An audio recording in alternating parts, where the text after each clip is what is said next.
Here we live, baby. We live, baby. Good morning, Salutations. good afternoon, good night. Welcome, welcome, welcome. Wherever you listen to this joint, man. Welcome to Get Your Bars Off podcast with your boy Arri Stark, Sue Los, and the boy Gino. What's good with our boy? Somewhere lost in New York, fucked Shit. up right now. Or Not Joe fucked out there, off the Slizzer. whiz, off the whiz. Shout out to Shazo too, You know man. what I'm saying? Hey, Other shout out gang to activities out there. So shout out to our boys out there, you know what I'm saying, turning up and shit. But yo, man, let's get straight into the shits, man. It's been a wild fucking week to weekend. We had wrestling. Now we got it goes from wrestling weekend to what controls the internet next? The fucking crate challenge. So, and I wish I had one still lying around, man. Where do they find these motherfuckers? Yo, I'll be real. This is something that boggles my mind, and maybe y'all niggas feel me on this. For a group, a community of people who are almost collectively entirely lactose intolerant, I am surprised at just the sheer amount of fucking milk crates in the fucking hood. I know mad niggas who can't drink milk. Why are there so many milk crates in the hood? I know for me, every corner store always got at least a good stack of two milk crates by their store, and niggas is just snatching them shits up. They're ripping future basketball stars dreams away, ripping this milk carton off of their hoop, like just to fall off and break his spleen to this shit. My man's he lived on the first floor, and he lived on the second floor, right? And he drilled a fucking milk carton onto his wall, out his window, just so he could fucking play ball. And we used to sit there and just shoot all day. Right. So it's weird when it's like growing. Like when I remember the first time I seen like in the hood basketball hoops on the block. Like what? Nah, I'm not gonna hold you. I've never played ball in the crate hoop. That crate hoop looks hard to put the ball through. Paul, bro, that's how you get your shot crazy, bro. I'll tell you this: shooting on a crate taught me how. It got my bank shot nasty, bro. I used to I had the wildest fucking sky hook, fucking finger rolls off the strength that it was like, yo, look, you have to hit the certain spot on that wire. Kareem Abdul-Jabbar over here. Nah, bro, Bill Rush, man, that was my nigga. But anyway, let's talk about first thing. So first, let's talk about. I mean, obviously, let's get the good out the way. I mean, it is all the craziest things we see in right now with the Afghanistan shit, COVID. Dude, the internet is always going to give us something to give us some type of comic relief for a little bit. You know what I'm saying? And that's what this is right now. But with every sense of comic relief that we get on the internet, you give an inch, the internet takes a mile. No, niggas took a full right. 6 meters type shit. Some of them tumbles I was watching was something insane. Like, y'all remember some nigga super kicked somebody off the shit. You just see like super kick the freak and it just spins. I'm just like, yo. The picture I put up last night with Edge knocking the Undertaker off the thing, that's how they all look. Except shout out to my mans that did it when he was rolling, and shout out to the young lady that did it in heels. Yo, bro, I'm mad, but I know y'all saw that. This shit's got me so irritated because I'm seeing people on my timeline that I don't want to see on my timeline. You know what I mean? Like I've gotten most of the niggery, the like hour off of my time feed. You know what I mean? Like it's not regular coonery. This is beyond next level coonery. This man said charcuteries without the coonery. That's coonery. This is high level coonery. This is like the new level of nigga. Every comedian is posting these things on their channel for content. Every single person at a cookout is posting these videos. It's like a new game for them right now. Bro, I see the one where the nigga broke his ankle, and the first thing I was like, yo, you're gonna break your ankle doing this. Like, there's certain things where you just watching. It's like, okay, these things aren't designed to hold your weight, nor are they designed to be stacked that high in general. Why are you doing something? The challenge. I get the challenge of the balance. Well, it's not that way. They're not designed for that much pressure. No, you don't stack them upside down. You stack them the right way, so it's when the pressure falls, it actually falls onto the base. You got the human. Right, this motherfucker's like big as hell. Like, there's a video of this, like, you know, and I don't mean to body shame nobody, but like, it's a video of the big joint. But no, bro, she fell right on her spine though. Like the corner of that shit hit her spine. And the thing is, too, you play stupid games, you win stupid prizes. I'm sorry. That's how I see it. Let her cash out. Let them cash out and hit that jackpot. And the thing is, though, but speaking of, these people you got people saying, yo, $50, do this. Yo, but listen, but remember, it started with the fiends. Like, they were doing this shit. So it's like, all right, usual hood shit. Whatever game is going on in the hood, you get the fiends to, you know what I'm saying, videotape them, do that. Natural shit you see in the hood.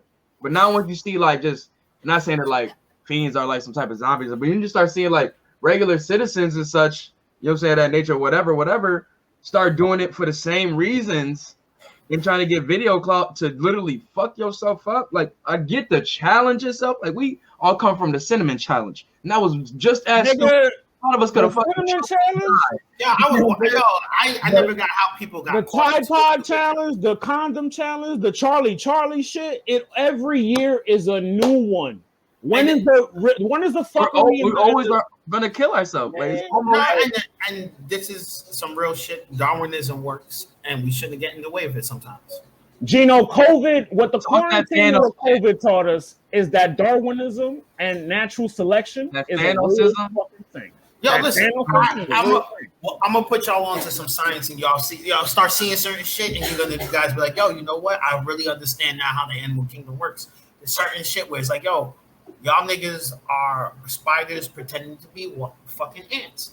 Y'all niggas ain't regular humans. Y'all niggas is just stupid humans, and y'all gonna die. The mask is coming up. Something's gonna give where you can't hold that fucking disguise, and you just watch spiders pretending to. Damn, Gino, why you cutting on fat people like that? Nah, I ain't talking about fat people, bro. Just skinny spiders, bro. Look, all I'm saying is that at the end of the day, there's a certain level where you just watch certain cyclic events occur, and you see the same type of people constantly falling for them, right? Hey, what's your like the Facebook? Not even just Facebook, but social media. Hey, do you guys remember your third grade teacher?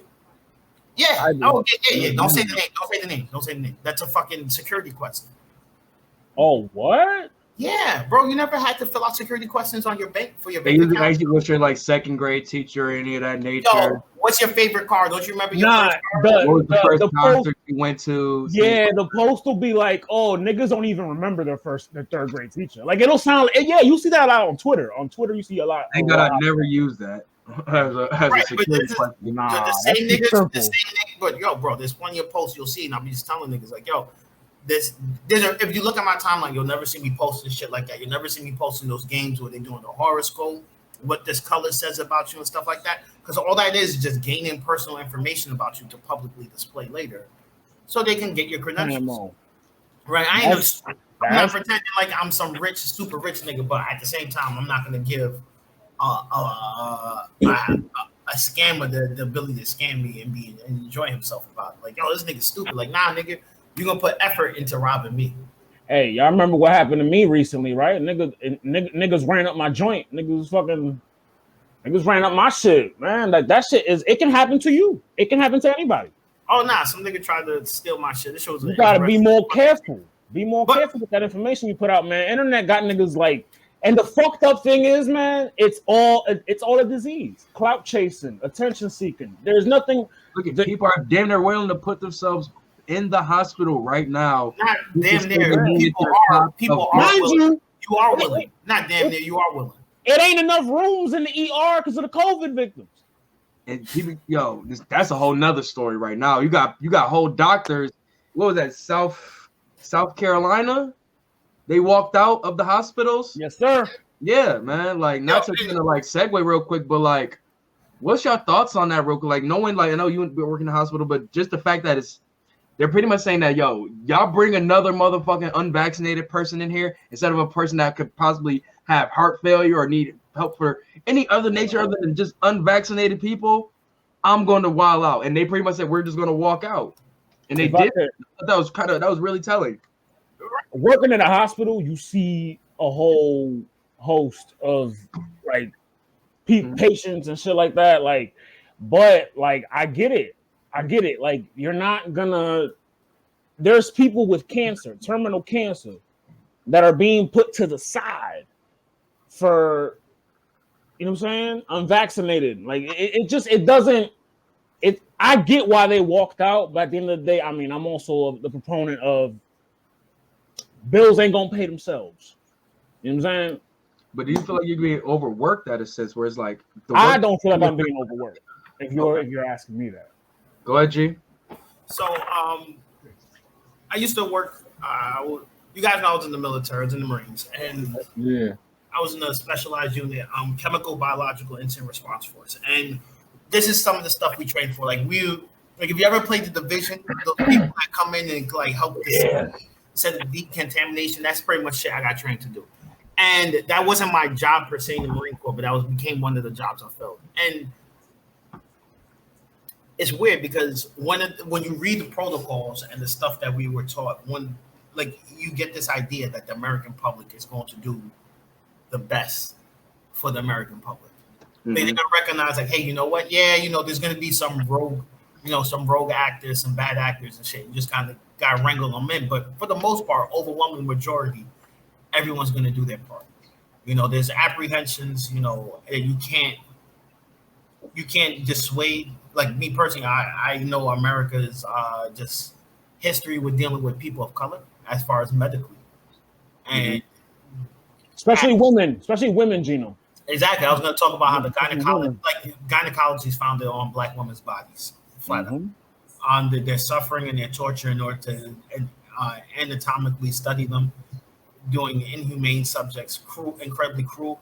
There's the Tuskegee experiments. There's plenty of What's the lady name that I think she had cancer and they started pretty much studying her blood. Yes. She had it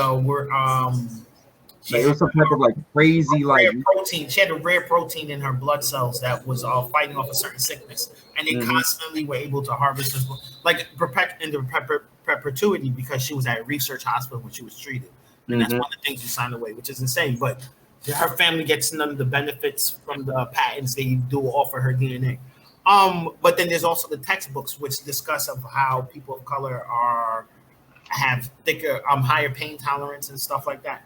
And in my experience, I've experienced that level of racism where it's like, this isn't that bad. It's like, no, it is, and you're not in my body, and I'm very insulted that you said that this isn't. And because I'm articulate enough to accurately describe these events when they're occurring and correct them when they occur, I don't suffer the same way as someone else. But when you look at COVID, I'm not gonna be able to articulate myself when I'm in the hospital if I'm dying. That's very true. That's very somebody trying to speak for you, giving their jargon, and saying, "Well, he's feeling this, but this is what it is." Yeah, and it's a very scary thing to be like, "Yo, I might. If I go into the hospital, I could die not because of COVID, just because these motherfuckers don't give a fuck about me. They're around me. Yeah, they don't give a fuck about me. Right. It's real hard pressed to tell people like, hey, you need to care about your fellow citizen when you know for a fact that a lot of your fellow citizens don't give a fuck about you just because you exist. Whether your gender, your skin color, etc., whatever differentiates you from the public. COVID doesn't matter. It doesn't matter, but you have to put those fears aside in order to get better. In so many ways, it's like, hey, I have to take this vaccine in order for the states to gain this herd immunity. But at the same time, am I a test subject? The American government is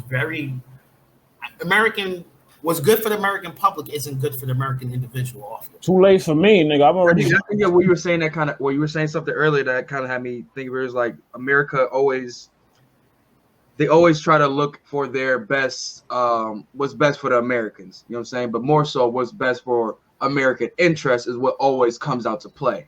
Right. You know what I'm saying? In situations like this with the walkouts where the interest is more so in we have to get to, like you said, to herd immunity, where you're forgetting about people with a fucking an infection in his foot, or this guy who's feeling a lump in his chest, you know what I'm saying, or a woman feeling a lump. She needs to get these checked, but there are no rooms for them. They're not making them priority, and it's fucked up. There's not even no priority. They can't even get in the rooms, bro. It's no filling up. And the doctors are saying, we can't continue to take these unvaccinated people. Y'all gonna have to put them somewhere else, in a sense where it's like we gotta kind of get back to regular scheduled program here. This is reminiscent of last year remember when people were dying because there weren't enough ventilators, And it was because people that actually needed the ventilators were using them too. Yeah. This is very reminiscent of that. And I think for me, more so, I think it's more reminiscent of like the toilet paper area, like right around then when like everyone was trying to hoard toilet paper. And it wasn't so much the like if you were in New York City, like I lost a shit ton of friends while this whole shit was going on, but it was just like people were in the hospital, like, hey, yo, I need my regular scheduled treatment. Well, you can't. This whole floor has been quarantined, so you can't come here now. Hey, yo, well, I need this scheduled dialysis and stuff like this. Well, yeah, but right now there's somebody who has COVID and needs a kidney dialysis as well as all this stuff. So now this section is off this. So now your schedule is changed. And, you know, and there's a whole bunch of daisy chain effects where some people's medical conditions can't afford the deviation in their schedule. Exactly. So, then they got medication that they can't slack off on because they could die from.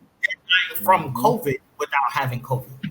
They're the ancillary deaths, the proxy deaths, just because some asshole decided he needed to get a burger that bad. Yeah, man. Like I said, it's really crazy right now where it's like, what is priority? Who gets priority? What is the actual goals we need for, you know what I'm saying, some type of stability to be able to, for I guess a good way for the American, you know what I'm saying, American society to be able to communicate what they need to get to the people and the people to feel comfortable receiving that information without, well, we're always going to have some type of, you know what I'm saying, discrepancy just because off of America's history, you know what I'm saying, of lying to us and shit. So nothing's ever going to be just smooth sailing. We're going to look at it with weary eyes, like just even with the news that the Pfizer vaccine, they approved it, yeah, might be approved. Bro, let's keep it talking. Not a lot of people give a fuck. I mean, anyway.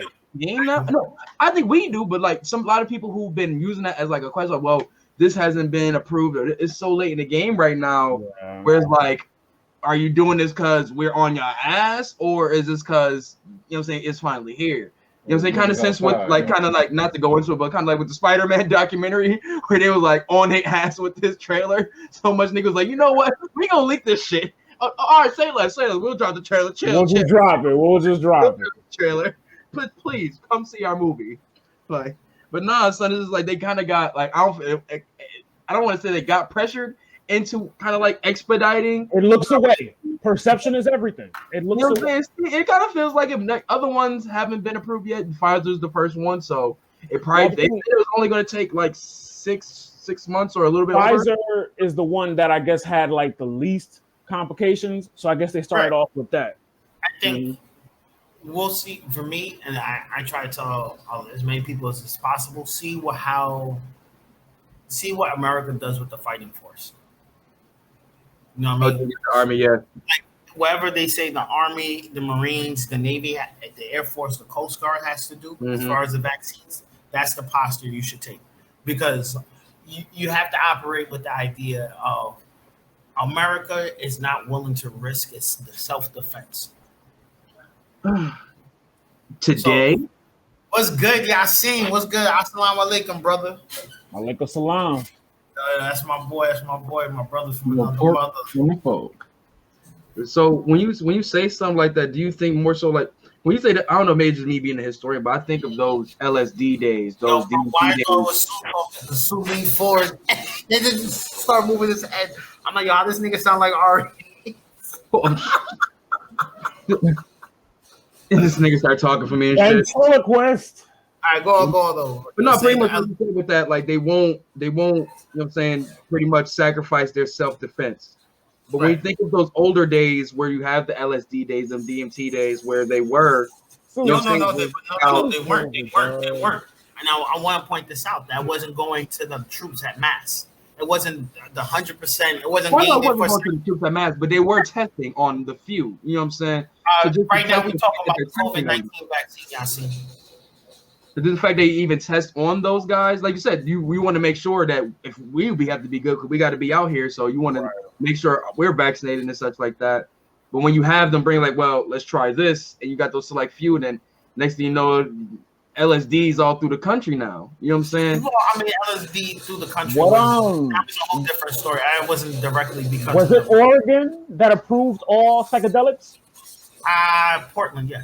I think it was Oregon. That was telling when that happened. Like, but Oregon, I don't. But I want to stress this enough. I really want to stress this because you can't. That's a state that literally was made because they didn't want black people around them. Nigga, what black person besides C.J. McCollum and Dame Lillard live in Oregon? Black people live in Portland, apparently. I've been out there. You ever seen that Gangland episode that was in Portland? But bro, like, those niggas type lit out there on the low. When you talk about Portland, to me, like Portland, like when you talk about Oregon in general, to me, it's. I think of Nike. This is very like to me, it's an insulated problem. Yeah, like it's like when I think of Beavertown, I think of like Silicon Valley. Beavertown, bro. I think of the 2-foot table, and when you think of talking about Beavertown, same here, my nigga. Yo, y'all niggas is really let's go, my nigga. Insanity at its finest. But no, man, that's But yeah, go ahead. Finish your saying. Pardon me. But when it comes to, like I was saying, to the vaccine, I look at the way America, like the fighting force, and it's like the mass usage, not the individual usage, because there's always test subjects for some random experiment going on in the public and then through the military, and it's not always like some massive public facing experiment. So do I think where it's something that's a global pandemic, the United States is thinking like, you know what, let's sacrifice some of our fighting forces capabilities in order to say we got 100% vaccine versus saying allies. Let's make sure we have a vaccine that we created, that we control, that doesn't compromise our fighting force. Yeah, and that's kind of my big thing. So like when I talk to my primary care, that's one of the things we discuss. Like, hey, you get the vaccine. Not until it's like the military's compelled. That's very understandable. That's very understandable, man. And like talking to a lot of people in my class reunion, like some people, like I say, it's that job shit that a lot of people get. Oh yeah, you had your shit last weekend. Yo, real quick, like I said, just to finish that, like it's a lot of people that are being forced into this situation where it's like finances are putting them into this situation. Other than folks getting fired, my nigga. It's so fucked up right now for a lot of people. And just how decision on how to move with just any of this right now, bro. It's like the information is not even enough this morning. You need action, information, numbers, like all of that just to feel comfortable with even walking into the office to ask about a COVID shot. They're crazy. They're trying to slide in chips. They said they were doing that with the COVID test, man. Bro, nigga, you're on the phone. They don't need a chip. They don't need a chip. You got a phone, my nigga. You don't need a chip. They sold a lot of chips out of the Congo. Shit. For real. Shit. And then, how they gonna stay? Ain't it a chip shortage in the world right now? It's like a digital chip shortage in the world right now. So how they even gonna have enough to put in 1 billion people? They can't put shit in cars. Like, before my pineal gland burns through my fucking head, let's go into something a little more. Oh yeah, I seen you might be excited for this one. Go ahead. RBE Lift his toll. Yes. Also, you got the joint in the chat, right? The card. But let me close that last part by saying, look at us having grown folk conversation. Man, this is you want to stay alive conversation. Look at us having grown folk conversation. He's still alive. Shout out to us, man. All right. ARP said in the blog he dropped a couple days ago that two things about this event that he made pretty clear. The venue is Believe Music Hall, but it's not where Max Out 1 and 2 was. It's actually, he said, downstairs in the basement, which is about half the size of the actual stage. So COVID room setting, I feel like it'll be. And then the second thing is he's throwing a stack for Body of the Night. That's what's up. Sure. I mean, you got to. I mean, I definitely feel it's gonna be one on here. I'm looking at 2 right now. I'm about to pull up the card. I'm looking at 2 easy bodies. For the people. Un momento. Here Gino, when you wake up, right? When you wake up, is the song "Bad" playing in your head, or is the song "Love Hate" thing playing in your head? I'd rather love hate thing. I'm gonna get these Wale jokes off, my nigga. I'm mad you took my way. That's for calling me a troglodyte in 2017, my nigga. I ain't calling you a troglodyte, bro. I'll call you a Paxodon. A Paxodon. All right, man. Now you make me go deep into the yo, clean paper not showing up. Why that nigga shouldn't be on no card. That's one of the bodies of the night. Thank you for getting us started, Gino. Look at Not showing. Not showing. I got Clips beating Big K. Clips might not beat Big K. Yeah, it'll be Big K 2-1. No, I think it's other way around. 2-1. I think it's gonna be a good battle. I think the second round is gonna be the best round, but Charlie. You guys want to start with that battle or start from the top? With a smoke, but sorry. Nigga dying over there. But no, so get it straight off the rip. Like I said, off rip, we feel like this is gonna be a style. We already know this is a style clash. You got Big K, serious as all hell, but you know he can be jokey when he wants to. But with a battle like Clips, he might give you a little bit of that, but try to like take the funny out of the room. Like ain't shit funny with this battle. Nigga, I'm back. Fuck wilding out. You know what I'm saying? So Clips don't go in there playing. He gonna be on Clips' neck with this joint, but Clips is a vet. He is a vet personified. So that shit is not gonna take Clips. Hold on real quick. Excuse me. Y'all see, nobody want to hear that shit, Sharif. Nobody want to hear that shit. Get that shit the fuck out of here. This nigga spelled Danger Zone. He spelled Danger Zone like a proper Danger Zone. Danger Zone. Yeah, that shit sound like a goddamn Chuck E. Cheese shooting game. Like a Kenny Loggins song. Highway to the Danger Zone. Don't do that. That's my song. Con Air ass nigga. Bro. What? Nah, that's from Top Gun, baby. Same shit. Same movie. Do y'all slap your friends up like guys off of Top Gun? Nah, bro. I'll tell you, what's funny? I was on the base that they shot Top Gun on. That's just so weird. It's like, yo, I told my man, like, yo, AJ, and y'all niggas be playing volleyball and jorts. That nigga wanted to fight me for like 2 days off that shit.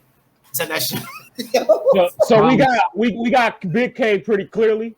I got Big K 2-1, but I'm not mad at Gino picking Charlie Clips. Like I said, his veteran status is like a lot of things that will phase other MCs or make them rattle. Clips seen all of that shit already. Clips So gonna go in there playing. He gonna go in there playing, jokey joke, set up punchline. I do that though. You know when we do that with Clips. Clips shows up and be like, wait, hold on, is this 2015 right now? Where the fuck am I? Like, when the last time Clips wowed you? When he had, I think I asked you this on RBE. His last battle was with Farrah, and I think that's at 1 million+ views. He battled. Don't do that. It's a battle. I'm not even gonna say it. Don't do it. All right. So who's the next one on the card? Wait. Sue, what you got to say? He went at the whole Black Squad. He killed them. We don't use Wildin' Out as references for battle rap.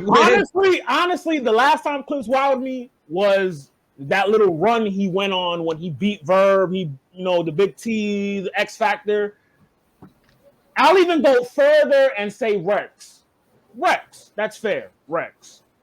You must not really just be watching the battle, bro. Him and Farrah was a good ass battle. It was, but when next battle, man. Because you want me to say it, but I'm not gonna say it. No.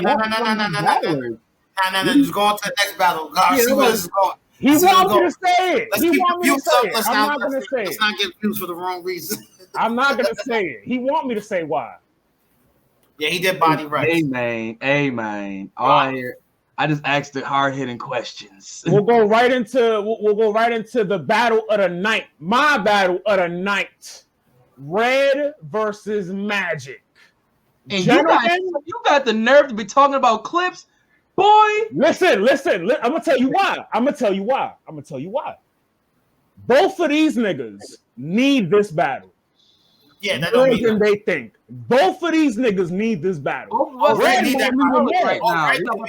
Red might need that shit more. He hasn't been shit in battle rap since he was a champ. Right. And that's Magic's whole crux. That's his whole argument. He's like, Red hasn't looked like Red since that Cudi run. Both of these niggas need this battle. Red needs it more because he lost to Jag in the big stage. Let's keep it a hundo. A War battle is better than anything B Magic has done in the past 4 years. B Magic. I'd say Red. I'd say Nigga, Red. Niggas hype off B Magic, and I said from a while long ago, you've heard me say that I don't fuck with B Magic or B Dot. Like them niggas is not it. That's not it. None of them niggas is it. You don't like the bees? Nah, them niggas is not it, bro. They all style. Like even though they both have different styles. You don't like B Dot? Nah, it's like he has a couple good like clips. As far he do gotta fix his teeth. That shit is nasty. You don't like B Dot? Nah, it's just the whole swagger and demeanor. I don't like nigga, but he talks that he talk that shit. Like right, he does that. He panders. He talks that shit like brother polite. Arri, this is your guy. This is your guy, Arri. That's B Dot's arguments. Like for me, a person who don't really support polite like that, I never got that feeling. Nah. I get that feeling. Listen, I give you more so like Khalid Muhammad more than polite. Nah, bro. Listen. All the angles for this nigga now. Oh, okay. But like, bro, my thing is like there's certain levels of for real. Anyway, hold on. We can talk about B Dot on another on off camera stuff, but B Magic Red, I don't see how you have this as your battle of the night. And they need it. 100% Magic. I need $1 million. What are you talking about? See me about to be like, you know what I'm saying? Like out here, you know what I'm saying, running up every single crate to try to grab up. Is this not an old Red Stan account? Are you not an old Red Stan account? Yes, but this battle is not intriguing, bro. No battle I see with B Magic in it is going to have me like, oh, this is battle of the night. At their best. Yes. Hold on. I will agree. I will agree with Loso. Coffee, chess. Come on now, Magic Deuce. Oh, the other night, the two niggas was slip. All right. Deuce. Like, come on now. Magic has been little by little getting his shit back. It's just that with Magic, when he takes a step forward, he takes 2 steps back. 5, nigga. Not the battle night. I think it's gonna be clean paper if he show up. If you get Will and Clean at their best, and it really depends on if we talking about coked out yet clean paper. If we talk about doing coke at the battle clean paper off the plate. We might get some wild shit. That's a big if. That's a big if. All they gotta do is do it right. If you tell them like, yo, we're gonna give you a bump before the show. And I'm gonna tell you right now, you're gonna see how raw it is. Ain't nobody got this shit this good in this. We're gonna give you the rest of the 8-ball after the fucking show. I'm gonna be 100. I got Red 2-1 clear, but this will be battle of the fucking night. Bro, I got Red with a 30 clip, bro. You know my Venmo. We can bet right now. I got Red 3. That's mainly not like that nigga B Magic. $20 say this battle of the night. Arri, what's up? Red with the 30 battle. I don't know what. Wait. Which one is it? Is it $20 for battle of the night or $20 that Red loses? $20 for battle of the night. Oh, that's something I'll take. I'll take that bet. 3-way bet. Winner gets 60. No. How's it a 3-way bet? Winner gets 60. But no, you lose. You give us both 20. You win. You get 40. Nigga, I get 60 because Sue betting too. I ain't betting shit. Give up 60. I thought Street Hymns versus Lady Godiva was gonna be the fucking battle of the night. Hey man, Godiva, we'll go right into that. That's the next battle. Yeah, let's do it. I got Street Hymns with the 30 of the second 30 of the night. I'm out of this because I haven't even watched them niggas in years. So Street Hymns. Godiva in years. Did you see Street Hymns versus when he brought out the Onlyfans? He had the Onlyfans superhero, and he had the chick twerk, and he had Chrissy Yamaguchi. Like Street Hymns, he's a Christian battle rapper, but I feel like is he the preacher save a hoe right now? He's definitely he's the lead in every Tyler Perry movie that like goes to church, but he also a street nigga too. Oh yeah, What movie was that, bro? He's pretty much that all by myself. Movie? Nah, bro. I'm trying to think what movie you could say is like the nigga was really trying to save Shorty from the streets type shit. Listen, you don't do that. We don't do that. I could do battle by myself. This has been Street Hymns like gimmick for the past, like these past, like you don't have to do this, baby. Also, this is some real shit. You know what? Actually, I'm gonna say this now, but we're gonna bring this up later. I'm gonna go back to this later. They belong on the streets, and we the niggas who paved those roads that they walked on. You gotta leave it that way. Hoes did that. That way, we ain't gotta go through that. Nah, man. Listen, The Diary of a Mad Black Woman, bro. I'm mad you know that movie. If you any nigga can name one. Nah, I'll say that when that film came out, if you were watching the plays during that time and that movie came, you were like, oh, so he finally got it. Let me go see what's up with that shit. I remember all the girls I was talking to and shit that like that. Movie? Like, yo, you want to watch a Tyler Perry movie and being like, yeah, this relationship. Nah, I never watched it with a show. That was like family movies. Not gonna last long. I see what your humor is. This ain't gonna last. Your humor is. You might watch that with Shorty. Hell nah. A lot of jokes, a lot of things. Like if I see what entertains you and I'm not impressed or intrigued, I don't want to fuck with you. Hey yo, y'all remember when the Boondocks made fun of Tyler Perry? And Tyler Perry got mad and he took that episode out. Oh, that's one of my favorite episodes. Winston Jerome shit. He told this nigga Pops, he was like, yo, you got it too? I just want to hit. I just trying to hit. Bro, so that shit happened. Yo, man. But nah, man. That's how much we care about this battle. Look at how much. Street Hymns, Bonnie Godiva, the Preacher Save a Whole battle. I'm good on this one. If anything, if I had to choose, I'm gonna keep it told you. I feel like they a lot of props with this battle. Like they're gonna need a lot to sell this battle. Bonnie gonna bring out a dildo. Street Hymns gonna bring out another chick twerking. Like she probably go. What if she exposes this nigga being in somebody's OnlyFans subscriber or some shit like that, bro? I'd cry. That would be the plot twist of the century. Plot twist, really? That would be more so like, nigga, I knew it. Like, look who he run with. He run with the dick beater, and then he run with I mean, bro, there's nothing wrong with beating your meat. We're not about to shame that up here. We are men's. We're men's. We are manly men's. Men's them. We are manly men's. Men's them. Men's them. Men's beats dicks them. Yes, I do. This nigga said his rebuttal should be with this fucking X videos meme that's been going around with Donald Duck. Which one? Oh, me, yeah. What the fuck? It's like it'd be like Shorty Shorty text you from shit like, oh, can't make it or some shit like that. It'd just be like that shit. We going to OnlyFans already? Nigga, you talk about my shit.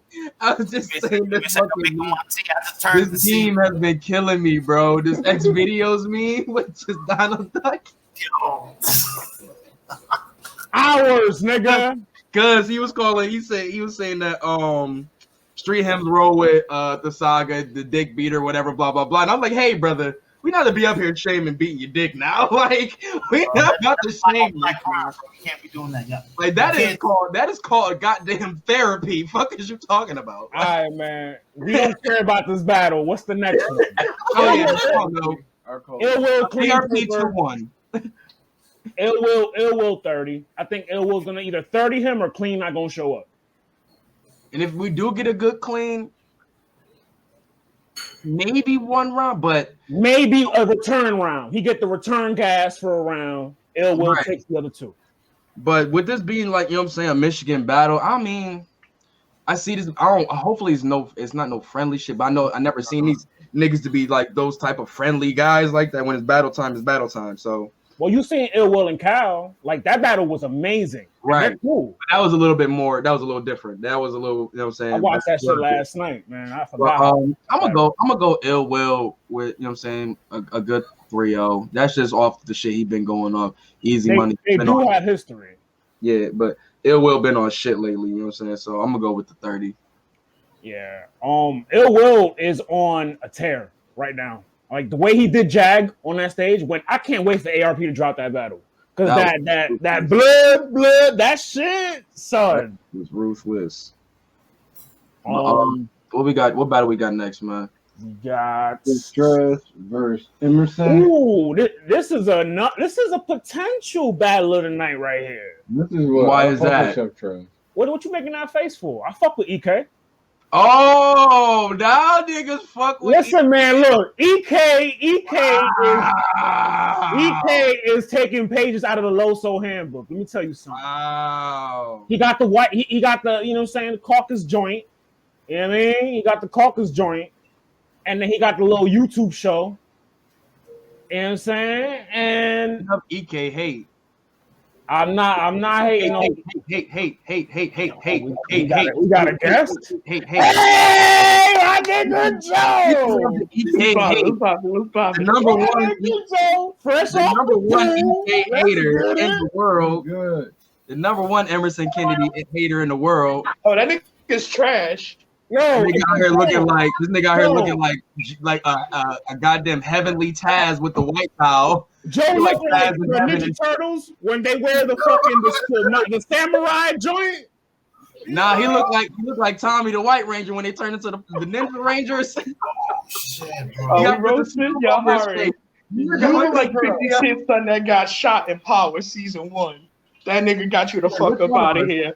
Loso look like he was ready to fight in the 19. The limo driver. I look like Sean.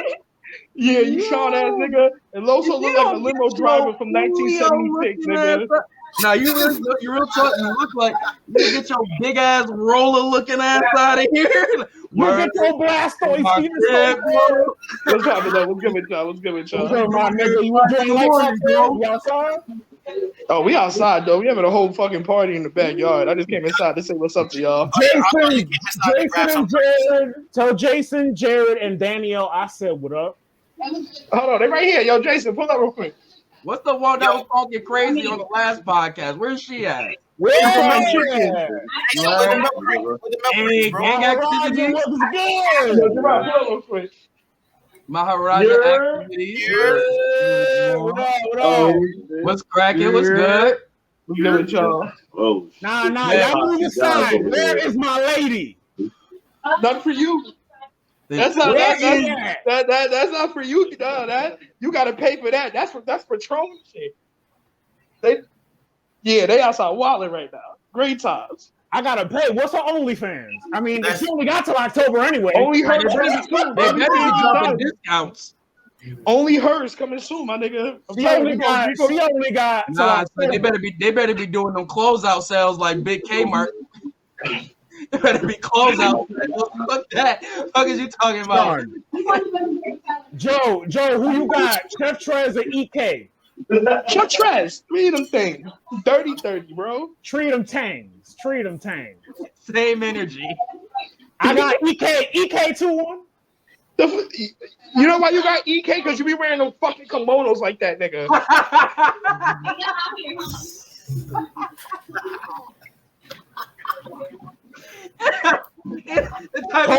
He put both arms in the sleeves. Kimono ass nigga. That nigga be looking like So when he lose, you gotta wear the kimono on the next pod when he lose. Nigga, the kimono is making frequent appearances.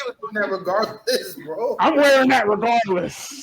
Yo, this nigga said O Red and B Magic is gonna be battle of the night. They need it. They need it to be. B choke artist? I'm telling you, like, nigga, I watched him choke against the Struggle Bar King. Bro. I have, like, nigga, let's keep it all the way G. You already know this. B Magic, what got me into battle rap. So it pains me.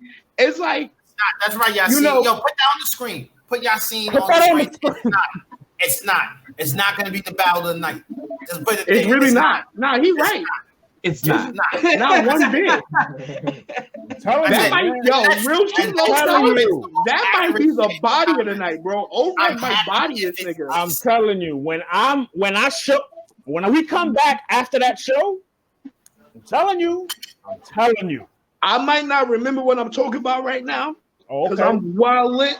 What you drinking on? What you drinking on? What you mixing? Tell Jason, come here, nigga. Like I was saying, bro. Like, he's gonna choke again, bro. Like, I don't care what none of y'all niggas are saying. He's like, bro, he's a fucking choke artist. Sad to see, man. They were doing this the colors in their name. Yeah. He was on crack. He was on crack. Who are you talking about? QP? He was on Magic. B Magic was on crack. Something. I ain't gonna do that to Magic, man. That nigga Allegedly. Thank you, Joe. Thank you for the allegedly. Wow, that's crazy. That's Shit. crazy. I think the last battle is Danger Zone and You gotta say it like y'all seen. Danger Zone. You know what? I got you, Loso, because you my dog. Give me 1 second. Jason gonna go get somebody. Oh shit. Also about to go pick out the polar bear right now. You know what I'm saying? My man out here looking like fresh out. Ain't nothing to go back. Yo.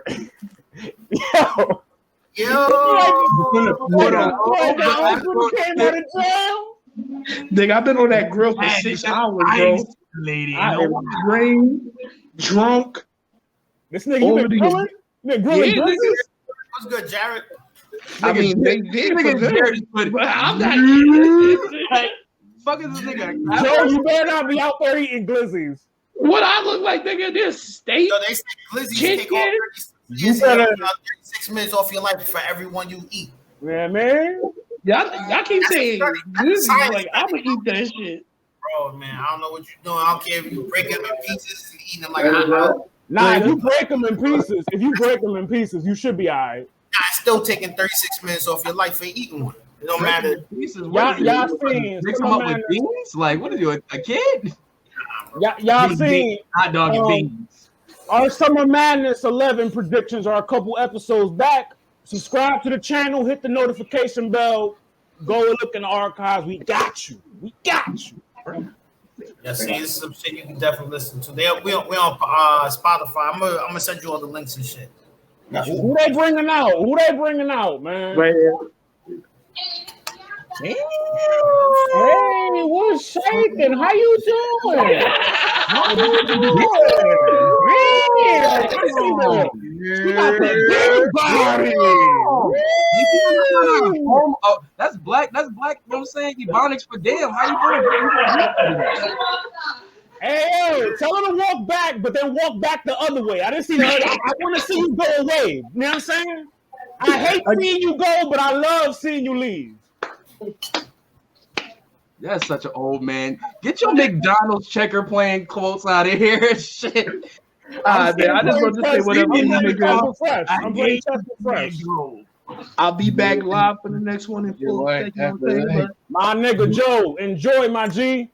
Gang activity, sir. Yes, sir. The adventures of Joe continues.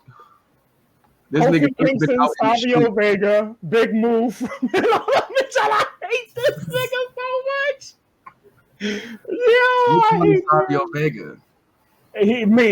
He's called me Savio D-Lo for years. D-Lo Brown, I rate Joe G in my top 5 because never mind. That's a different podcast. Anyway, what's the next battle? What's next? Danger Zone, and Sue got the list. Oh my bad, I got it on right here too. Oh my bad, motherfucker. He had that shit queued up. Fuck you. Danger Zone versus XL. Well, that was supposed to happen like almost 6 years ago. I know those niggas is at this point. Is that K-Rock? But this is gonna be this could possibly be battle of the night on the low. It'll start the night off. Once again, so you said Team Magic will be a part of a battle that will be battle of the night. Why do you think that's so far-fetched, man? Bro, that's like some cocaine cowboy dream right there, bro. Let me dream, my nigga. Do you see my name on the thing? Narrative God. Let narrative God narrative is what you want right now, my nigga. Let narrative God narrative. Nah, son, that was a nasty one. Big nasty. But not Danger Zone. We've been talking about him needing plates like this to kind of like, you know what I'm saying, show that he's not like just walking over the talent that's over him. You know what I'm saying? XL is always a dude who's always ready, brings that competition with them. This is gonna be straight up bar fest. You're not gonna be looking for anything else but bars, content, lyrics, all of that shit. You know what I'm saying? So I'm looking forward to that battle. Same with like, you know what I'm saying, Chef tries an EK too, but that's gonna have a little bit more entertainment factor to it. But this is gonna have, but I think with that little bit of entertainment factor that Danger Zone has brought to his style, can bring them over in this battle. It's just XL can really have one of the greatest, you know what I'm saying, rounds of the battle, or can just get overshadowed. It depends on what, you know what I'm saying, person he's battling, in my opinion. But this is like gonna be a good joint. I got Danger Zone 2-1. Same. I got Danger Zone 2-1. Edge 2-1 Edge. This will be a great battle. But I got Danger. Danger to me is the better writer. No offense to XL. XL is great. You know what I'm saying? Brockton Master's own XL. But I think Danger Zone is just on another plane, penmanship wise. Yeah. But I think that's pretty much it with the card, man. Shout out to ARP bringing this card back. You know what I'm saying? This card alone, definitely, this series alone has a lot of history. This one in Pearly Gates. Pearly Gates. Lift the Soul was them early classics though. Them early RBE classics that I definitely made me a fan of RBE. What's one of your favorites? What's one of your favorite Lift His Soul? If I can remember one offhand, I think it was Big K versus Big Cannon. I think it was on Lift His Soul. Oh, wait. Was that Ill Will and Big Cannon? One of those two. No. That was what Ill Will and Big Cannon. It might be. Let me go to YouTube. Lift His Soul. I'm doing the same shit now. Lift His Soul had mad joints. And you remember they used to have I seen my battle rap guru. He the one who usually some shit pop up. Ill Will and Calico was Lift His Soul. That's one of my favorites. Yes, sir. Yeah. I tend to forget that was Lift His Soul. That one turned out very well. Let me see. I remember one of my favorite cards was Lift His Soul too. But let me see. Damn, there's so much shit. Oh yeah, here we go. Blood, Sweat, Tears, Lift His Soul 2. They kind of have Blood, Sweat, and Tears was a crazy series too. You got Chilla Jones versus Danny Myers. Oh my God, big. That's when Writer's Block versus Writer Block battles used to happen a lot. They were classics. They were always classics. Jesus Christ. That was crazy, bro. This nigga Jarett is stupid. This nigga Jarett is stupid. Nah, bro, you already know the results are gonna be different. You can have him crying for different reasons. I mean, listen, what I told you niggas off camera. You already see how I get down, bro. I'll turn that mayonnaise into what's supposed to be, bro. I'll spread it and get rid of it. Like this is going to the trash. Like, yo, bro, you're not getting on my bacon, egg, and cheese. I don't like mayonnaise on my sandwiches, but I do like it on my macaroni salad. Oh, shit. Big K versus Big Cannon was on there. I'm sorry, I'm still looking with these joints, bro. I'm sorry. Me and Gino talking in code. Yeah, nah, this nigga eat coleslaw. That's it. Nah, I don't eat coleslaw. Just say I like Tic Tacs. Nah, bro, you like coleslaw, you like raisins in your food. Nah, you bugging. Don't disrespect me. You the nigga bugging. Don't disrespect me. I don't even like raisins, my nigga. Bro, all right, fine. Then you like kiwis inappropriately in your salads, whatever. Does that make you feel better? Nah, I don't like. Or fucking, you be eating that grape Jello salads. Yo, bro. Hey, yo, y'all seen Umar said I get a pass as long as I keep his name alive through memes. Right now, bro. I'll tell you right now, Umar looking at me with great pride. He looks at me and just says nothing but like, yo, brother. He do this shit to God's work. You doing God's work. He reach out to me like, yo, keep on going. Do further. You the brother out there who says no doubt politics over punani every day. Consciousness over coochie. I feel like Umar wants us to get strippers to read The Coldest Winter and he'll smile down on us. Bro, I'm gonna tell you now. You gotta make them read Fly Girl first. You gotta break their spirit, then rebuild their spirit. You gotta make them read Coldest Winter after. We on Umar now. Speaking of Umar, y'all seen Spirit Animal right there. KDot. He writes. I'm gonna put the letter in the chat. Umar KDot. I'm gonna put the letter in the chat. He basically, he had a busy weekend of sorts, basically doing some promo for his album. I call it promo. This is publicity. I'll be real. I'm not even sure if I'm excited for his album. I am. I've been waiting. That's kind of my thing. Is his album going to be as good as what I thought the wait was for? Gino, did you like the question going into with artists like that? Is it going to be better? But with artists like that, it's either my nigga, how's your heart rate going? Pretty good, bro. There's too much sugar, and more importantly, I see you drinking coffee with milk. Coconut milk. Oh, you think exotic white is different than white? It's still the same thing, bro. Don't do that. Don't do that, bro. You're not drinking exotic white. What you think? Look, if you're drinking coffee, it's supposed to taste like coffee. That right there isn't it taste like coffee, is it? It tastes like milk. At this point, this is gonna taste like water. Oh, that's even worse. You got watered down coffee mixed with milk. Coconut milk. Exotic milk. I don't even drink milk. I don't even eat cereal because I don't drink milk. Coconut milk on everything. Almond milk on everything. Whole milk is bad for you. What they told you as children is a lie.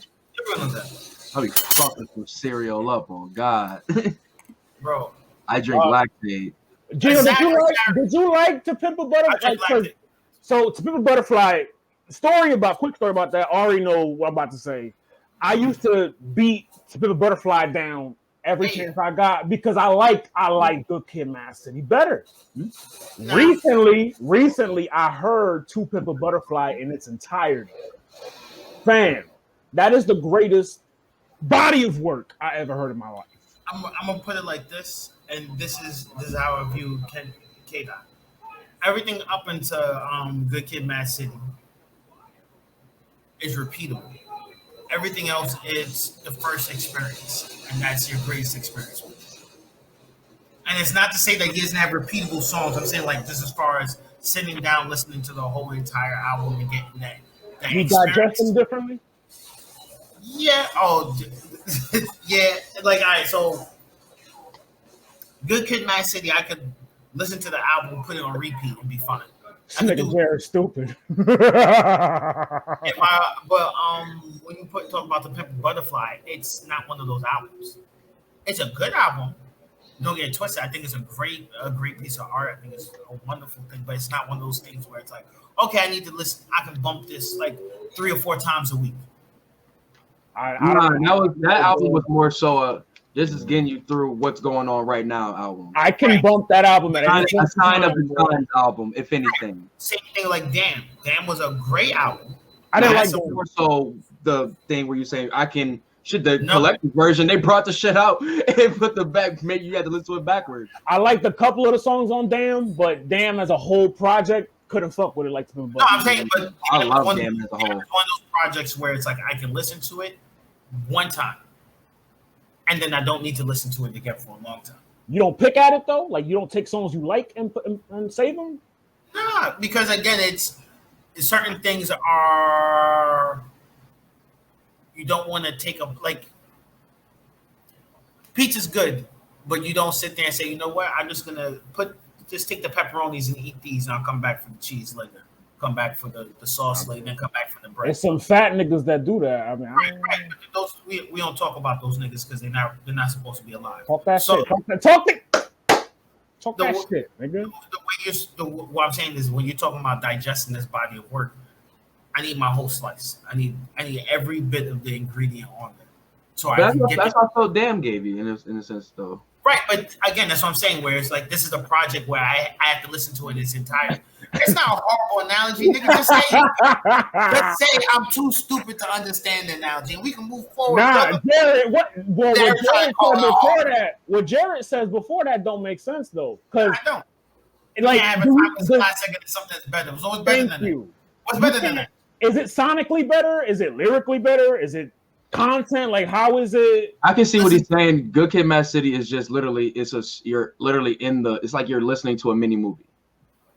The Pimp a Butterfly once again is a sign of the times album. To Pimp a Butterfly is a project that, and like I said, it's just you need to listen to it its entirety in order to enjoy it. You listen to select songs. But that's the Kendrick thing. I feel Kendrick kind of brought that wave back where it's like, no, you got to listen to the whole album to listen to really get what's the moral of this album. And we started listening to more albums like, oh well, this shit don't really go too cohesively. That's where we started listening to certain guys who just putting songs on albums just to put songs on. You got guys who are putting things on here to listen to, sequencing. Like you gotta listen to this, and this way. Oh yeah, I gave you the single, but when you listen to it in this placement, it hit different. You know what I'm saying? And I'll be real, I don't want that in all my music. I agree with you. That's why I only look for it from certain artists. Yeah. Yeah, what is it? More than rap as blackness now. No, and I think you could just say that To Pimp a Butterfly is African American, and that's fine. I would say blackness. I want to say as blackness. That I think that's kind of insulting to that's down to that idea that blackness is monolithic, and To Pimp a Butterfly wasn't like shit to do with Africa, Afro-Caribbean or something. I think Arri described it perfectly. The sound of the time. In a sense, it kind of did, though. In a sense of that album with the story of him taking that trip to Africa, finding him, you know what I'm saying, finding his more, not his religion, but more of his spirituality, becoming a, you know what I'm saying, his Israelite, all of that nature, having that trip to Africa, I feel, you know what I'm saying, brings you those, you know what I'm saying, that intro track or Blacker the Berry, so on and so forth, things like that. Mortal Man. Like, I'm not denying that, say that the African influence didn't exist. What I'm saying is that album, though, wasn't meant for African. Oh, no, it was for what we're going through in America. It was meant for the African American culture. So that's what I'm saying. Like, for Jarett saying To Pimp a Butterfly means more than rap as blackness. I think that sentence right there is just disingenuous because it's not African. I'm talking black shits, not the same, beloved. Right, but again, I don't think you get what I'm saying. I'm saying black is a monolithic. So to just say that this is a black album when it's not, it's an African American album, and that's fine. And you can say it speaks very much to the African American experience, which I 100% agree with. But to say that it speaks to the black experience, that's insulting. This is a whole different world of black people. Speaking to the kid in the West Coast, you know what I'm saying? This thing, like, albums, like I said, that's why I say it was a sign of the times. If you look at the common struggles that are going through with, you'll say, in America and or Haiti and or Palestine or such on and so forth, you could take certain songs or the premise of, you know what I'm saying, hearing about capitalism, hearing about greed, hearing about, you know what I'm saying, certain vices and things like that that affect you as a human being that's trying to become a better person. Like those things, I think if you take it to the root of that and strip away the color and just go on with just the struggle that you're going through, you know what I'm saying? I think that album can definitely help. But once again, it wasn't made for everybody. It was once again made for the people going through the struggles in America as black people. But once again, our struggles, our common struggles across the diaspora. So we got to kind of find a way to meet it in the middle with that. You know what I'm saying? Yeah, I get you with that. So what was the letter? What did it exactly say? I was about to read. I'll read off a little bit. Or you got read it, and I'll put it on the screen. This was written a couple days ago. I spend most of my days with fleeting thoughts, writing, listening, and collecting old beach cruisers. The morning rides keep me on the hill of silence. I go months without a phone. Love, loss, and grief have disturbed my comfort zone, but the glimmers of God speak through my music and family. While the world around me evolves, I reflect on what matters the most, the life in which my words will land next. As I produce my final TDE album, that's big. That's the big component in this letter. I feel joy to have been a part of such a cultural imprint after 17 years. The struggles, the success, and most importantly, the brotherhood.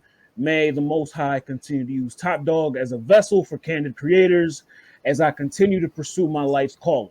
There's beauty in completion and always faith in the unknown. Thank you for keeping me in your thoughts. I've prayed for you all. See you soon enough. Oklahoma.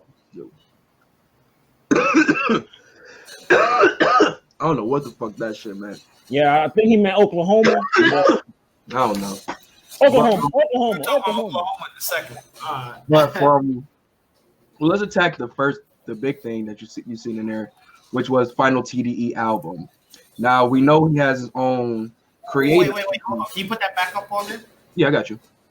I think the first big thing on there actually is very, very telling and intriguing. It's the morning rides keep me on the hill of silence. I go months without a phone. Yes. I mean, he's very introverted already. He don't be on social media. Right, but I'm not talking about social media. I'm saying that's a sign for us that we hardly see. But yeah, what he's saying right there is morning rides keep me on the hill of silence. Mm-hmm. I go months without a phone. I don't think we're getting any features. I don't think we're getting TDE features on this. I mean, that's cool. That's a good way to. That's a good thing to look at. That's literally just I'm out of touch with. You know what I'm saying? You might have the people in the camp, maybe like you know what I'm saying. I think you do a lot of records with Baby Keem, so you might. Got one dropping Friday. It's gonna be on from his album. I don't know, but I just no. The record is like a joint record in a sense called Family Ties. But I think it's more so Baby Keem's record, if I'm not mistaken. It looked like a joint record, but I feel like he's gonna get this one. First time we're gonna hear Kendrick since the letter, though. I'm just saying this is important. Since that Baby Keem record is probably the last time we heard Kendrick. Okay. All right. But like I said, with that, I ain't gonna lie, for a nigga like me, when I be coming from my midnight strolls and such like that, and I be driving and I see that sun that's like I be on the expressway and that sun coming up, bro, and it just be like something like right before the morning rush hits the road, you on that road by yourself. It is very calming, bro. Like, especially sometimes I tell Sue, like, I'll forget to put my music on and I'll just be riding in my own thoughts. And it's just that silence is so calming. You just see, like, I be right by the water. You got Niagara River right there. So it's a cool vibe. Like I said, silence. Sometimes you even like, well, for him more so, from what we've seen, and for artists that I've grew to love from the past, when it's time for album mode, they go in that seclusion. Like we know artists that go in the middle of nowhere and just record type shit. Kanye. You know what I'm saying? Like things like that. So it's certain artists that need that break away from the world so they can really create their own world with that being this album. And I think go ahead. You think he's been doing this just as in preparation for the album, or while he's been recording the album, he's been without a phone? Well, for me, I think more so just been like he taking the phone out of his life just for personal reasons, if anything, just to have some type of, you know what I'm saying, sanity. You know what I'm saying? Can you think about it? We're all on our phones getting text messages, you know what I'm saying, bring you positive, negative, any type of energy. He probably just wanted no energy coming to his phone. He wanted to probably just, you know what I'm saying, bring in his own, you know what I'm saying, positive or negative energy. Nothing influencing his own energy, you know what I'm saying, to be able to create what he wants to create. You know what I'm saying? Or just move how he wants to move. You know what I'm saying? Because remember, he's just talking about, like I said, those drives and such like that. Those are just personal times to yourself. That's not. Those are bike rides, I think, if I'm not mistaken. Beach cruises, I'm thinking beach cruises, if I'm not mistaken, those are bikes. Well, bike rides, but like I said, morning rides on the hill. Like I was just telling, like when I be driving from the falls or something, and I'm just riding, you know what I'm saying, sun's coming up, I'm driving past the water.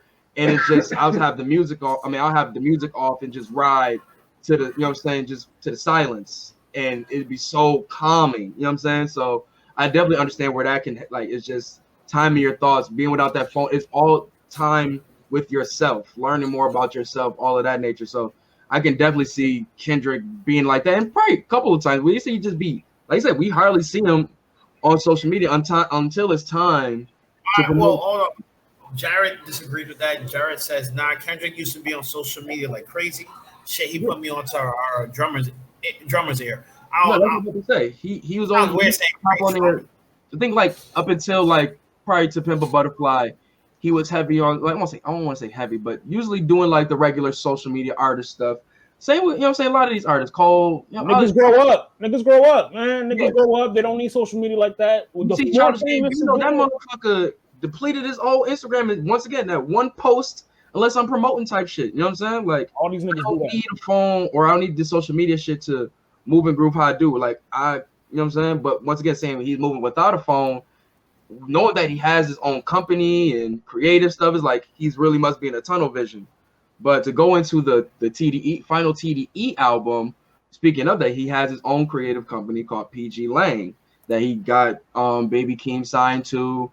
and is probably going to be doing other ventures in that. So I'm more so looking at it as like, I don't really see this as I'm just leaving the label to go to like Atlantic or Def Jam or some shit like that. No, I'm about to go and build my own. I've been working with Top Dog for years, watching him and, you know what I'm saying, and Punch build this. I mean, I got to use the game some way, somehow. I can't be under them for too long. Like, I got to go do my own thing. Do you think we'll see in this new, like, as far as what to expect from his last TDE album? Do you think we'll see now more? Because you said he has his own label now, his own kind of. Do you think we'll see more artists from his? Well, all we know right now is Baby Keem. That's all we know. I think that would be a bad idea. Yeah. If you're trying to get your artists paid, then while it does seem good to get them paid on your last album because you know it's going to sell and get ears on them, it kind of can create a very polarizing experience where it's, this isn't what we want, and you know that. We don't want to. He's the only one that hasn't cultivated like Drake's cultivated, J. Cole's cultivated. He the only one that hasn't really cultivated anybody under him. Drake hasn't really cultivated. Drake stole from his artists repeatedly. Nah, let's not do that because I wouldn't have known about PND and Division without Drake. I'm gonna be real.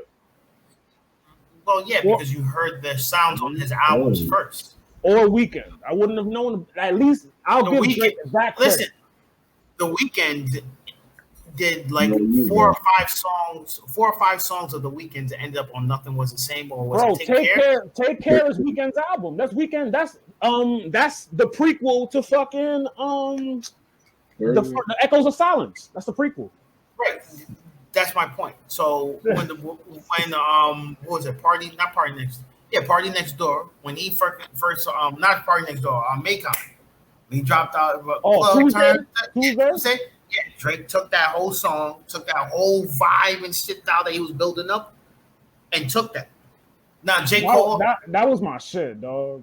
J. Cole, I think, is definitely valid with that as far as building up people. Yeah, Dreamville is a solidified, like crew, like record label. You know what I'm saying? You got platinum selling artists on there. They're doing the right thing. Him and Muhammad are doing the right things. That's the thing. Kendrick did help build out TDE, and I think but that was just being the front face of it, just like as Hov for Rockefeller. Yeah, they all came in. Remember, it was J-Rock first. But Arri, the difference is Jay had stake in Rockefeller. Kendrick don't have stake in TDE. That's the thing. So once again, but I'm just talking about as being the artist, the branding artist for the label. You know what I'm saying? Remember, it was J-Rock first. We got that first. Then that did what it would when it did. Then Kendrick came, but it took a while. Remember, it took almost like 6 years for Kendrick to really pop. In the ghetto. Yo, like we really did. Like Kendrick didn't pop like until what? I ain't see the Kendrick recipe. 2011. When the recipe dropped. But when's the first time you saw Kendrick on TV? Section 80s. What's the J-Rock record? What's the one J-Rock record? In the ghetto. All my life. Was it All My Life? All My Life, yeah. It was like this at the backyard barbecue, the video. I can't remember right now, but that was the first time I seen Kendrick. Hood Gonna Love It? Hood Gonna Love It. You know what I'm saying? That dropped. First time I seen Kendrick on TV. Then boom. Then we go into the Section 80 run and get signed by, you know what I'm saying, Dre, all of that said whoop-de-whoop-de-whoop. Recipe. That's when I first heard him, like, Dre. Yeah, once he got signed by Dre, then we was like, okay, now the team, let's get it going now. You know what I'm saying? Good Kid, Mad City had to drop for that to happen. Yeah. He got signed by Dre first, bro.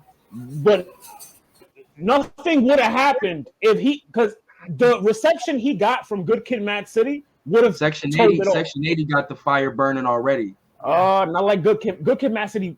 I'm not comparing, bro. They had him out of here. Yeah, and I think this is the thing. Good Kid, Mad City opened the door for my nigga. I think it's better. Schoolboy Q. Schoolboy. I'm not mad at that. And you peep the lead off single. Like a lot of Schoolboy Q popped up on other niggas shit. You know what I mean? Oxymoron like so fire, dog. Oh, that's Habits and Contradictions. Yes, Sex Drive is my shit. I mean, but I ain't gonna lie. I go back and forth sometimes. I don't know who had the better verse on Birds of the Bees though. Bro, like them records. I be like, yo, I remember hearing Q. Blessed. Was it Oh no, Blessed is my shit. Blessed is my joint, dog. Yo, Man of the Year was my shit from that. Yo, he snapped on Man of the Year. Yo, Schoolboy's Q album. The second part of Hoover Street. Yo, I wasn't even about to say Hoover Street. I was about to say the shit that came. I think it was before that. The song that was before the Hoover Street. The shit with Arri, what's the joint you played him and on 2 here? Chainz. Him and 2 Chainz. Oh, Block. That's why the block is hot. What's the joint you played on here for the Eddie Kane? That shit. I had to go back to Blank Face. I had to go back to Blank Face. Some people say that's his best project. But we diverting here. So we deviated. Yeah, back to the album. We're going in the weeds. I think we will get a black hippie. We will get a black hippie. We have to at least get a black hippie. You know what I'm saying? Posse cut or something. If we don't get no beat, at least the black hippie posse. I don't think we. I think this is the time we should be getting because this is a final album. You should go out the way you came in. Like Good Kid, Mad City, while it did have a whole bunch of features, it wasn't feature heavy.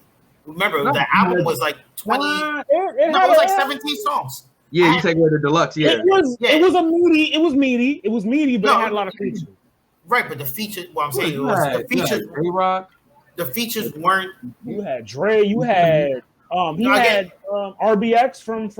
But there's plenty. But there's plenty of songs on there that are just Kendrick. Look at this nigga face. No RBX slander. He's a pioneer in the West Coast. But I'm saying there was plenty of Kendrick songs on there where you could just hear where it's just Kendrick snapping. The lead single for it was just Kendrick snapping. There wasn't anybody else on there. The recipe was him and Dre. That wasn't the lead single. Yes, it was. Yes, it was. If I'm not mistaken, the lead single was "Don't Kill My Vibe." Don't Kill My Vibe. Single. No, Recipe was the first one he put out, but Don't Kill My Vibe was the biggest. I think that was the teaser. I don't think that was the lead single. Nah, Gino half right because it was a street single. He put that out as a street single. That's like the first one he got was the Jeezy record. It was the West Side Right on Time. That was a Lucy. Then I don't remember that one. Remember West Side Right on Time? See, I think he did a concert. The first thing I heard from Kendrick that I remember like really was snapping was Cartoons where him and Gunplay. That shit, they could never clear the sample. That's shit that's on my mind. Y'all niggas remember Rigor Mortis? Yeah. Bro, y'all remember The Heart Part 1? Oh, do you think The Heart Part 4 is coming? I don't remember. I ain't gonna lie. Might as well. He gotta close up the series. You gotta do The Heart before the album. That gotta be the outro. That gotta be the outro for the album. This will be The Heart Part 5. That'll be the intro. Right? The intro. And then you can close out with Part 5. He can open it or as like a new chapter type of shit. Like I'll tell you right now, one of the best niggas for doing shit like that is my nigga Redman. Redman has this. If you've never heard the Superman Lover series, those are the fire best ones. My favorite one is the one from There's a Dark Side. I like that sample. I love that sample. No, my favorite one is the one from Malpractice, which is Superman Lover 4 and 5. Yeah, he was wilding on that. Redman needs more love, man. Redman's so underrated, man. Oh nah, bro, he just had that shit that last year that came out, slapped the shit out you. I ain't gonna lie. That shit was fine. Like I felt he was like a couple years late. Remember, Ludacris had that record a couple years before that. You're back. Slapping somebody today. It is just one of those fun records to have. I was like, that sounded mad depressing. The Ludacris version was like, yo, I'm losing my fucking mind at work. I'm gonna kill my balls type shit. Yeah. So like slapping somebody today, slap. Bro, Ludacris really a fucking kid, bro. Man, I swear to God, like the slap. Do you think? So this is not segueing too off of the topic, but it's still on topic. I'm sorry, real quick. Last question though. Last question on the Can we move on? Well, no, it was about Kendrick too. Oh, okay. I'm about to say, with y'all seeing Good Kid, Mad City being a storyline type of like intro to my life, to Pimp a Butterfly being, like I said, Sign of the Times, and Damn being more the let me show y'all I can do what y'all do type of album. What do y'all think is next for what do y'all want to see him kind of like attack next? Is it a sound y'all want to see him? He's gonna take a risk and he's gonna dedicate it to his kids. What, he got kids? I think he do. He married? I know he married. Married, I think. Or no, like he'll do. Tell you what, he'll do. Kind of like what Cole did, but Cole actually has kids. But see, that's the thing. Cole gave us a theme. That's the theme I think he'll try to go for. He'll be like, "Yo, I'm gonna try like put you on game like Currency, the Golden Chrome, how he dedicated it to his son. Mm-hmm. It's gonna be a whole project of that. That'll be the theme of him giving game to his son." So all right, so here goes the theory. So that's your theory for the album. It's gonna be for his kid. What's your theory, Arri, for the album? Mine. Well, no, Arri said it's gonna be Black Hippie. He already said his. Well, no. I said. You think so? We were talking about the no feature thing, and I think if you have no feature, at least have a Black Hippie feature. We need that though. But more so, I think it's gonna be. It's so weird because, like I say, he's one of those guys where you don't even see like what he's posting, where he's at. So you don't know where he's at mentally, where states he's in, what things he's seeing. I think it's really more so for lack. I mean, it sounds very vague, but it's just really like what his experience has been since the last album, like whatever new findings with himself, maybe like whatever new things that have been happening with Kendrick, he's just gonna put that on wax. You know what I'm saying? Like you don't gotta go find my Instagram, Fred. You don't gotta go find my Twitter. You will find it in the music. You know what I'm saying? So literally the update on my life type thing, if anything. This is what I've been up to. And what my future is. I guess the close out and then we can move on with this. I think the album we're gonna get is probably gonna be, like I said, it's gonna be the antithesis to Good Kid, Mad City. It might be. Yo, who got Sega Dreamcast music? It might be. Oh, that's me. Hold on.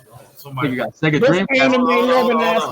That's not anime. That's not anime. Hold on.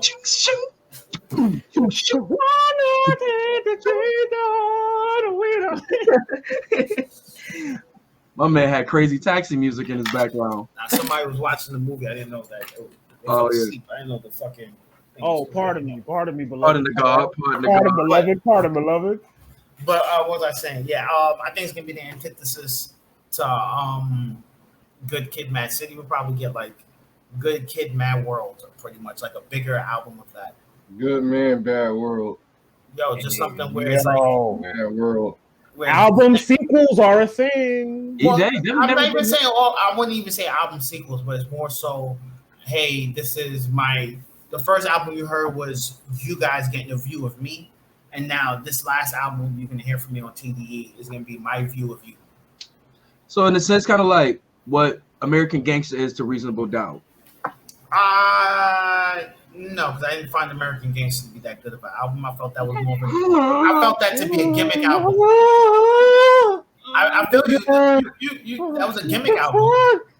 That was a gimmick album. Cruiserweight Mark Henry wildin', Jarett. Wow, that's what y'all calling me? Anyway. Cruiserweight Mark Henry wildin', nigga. I'll tell you right now. It was.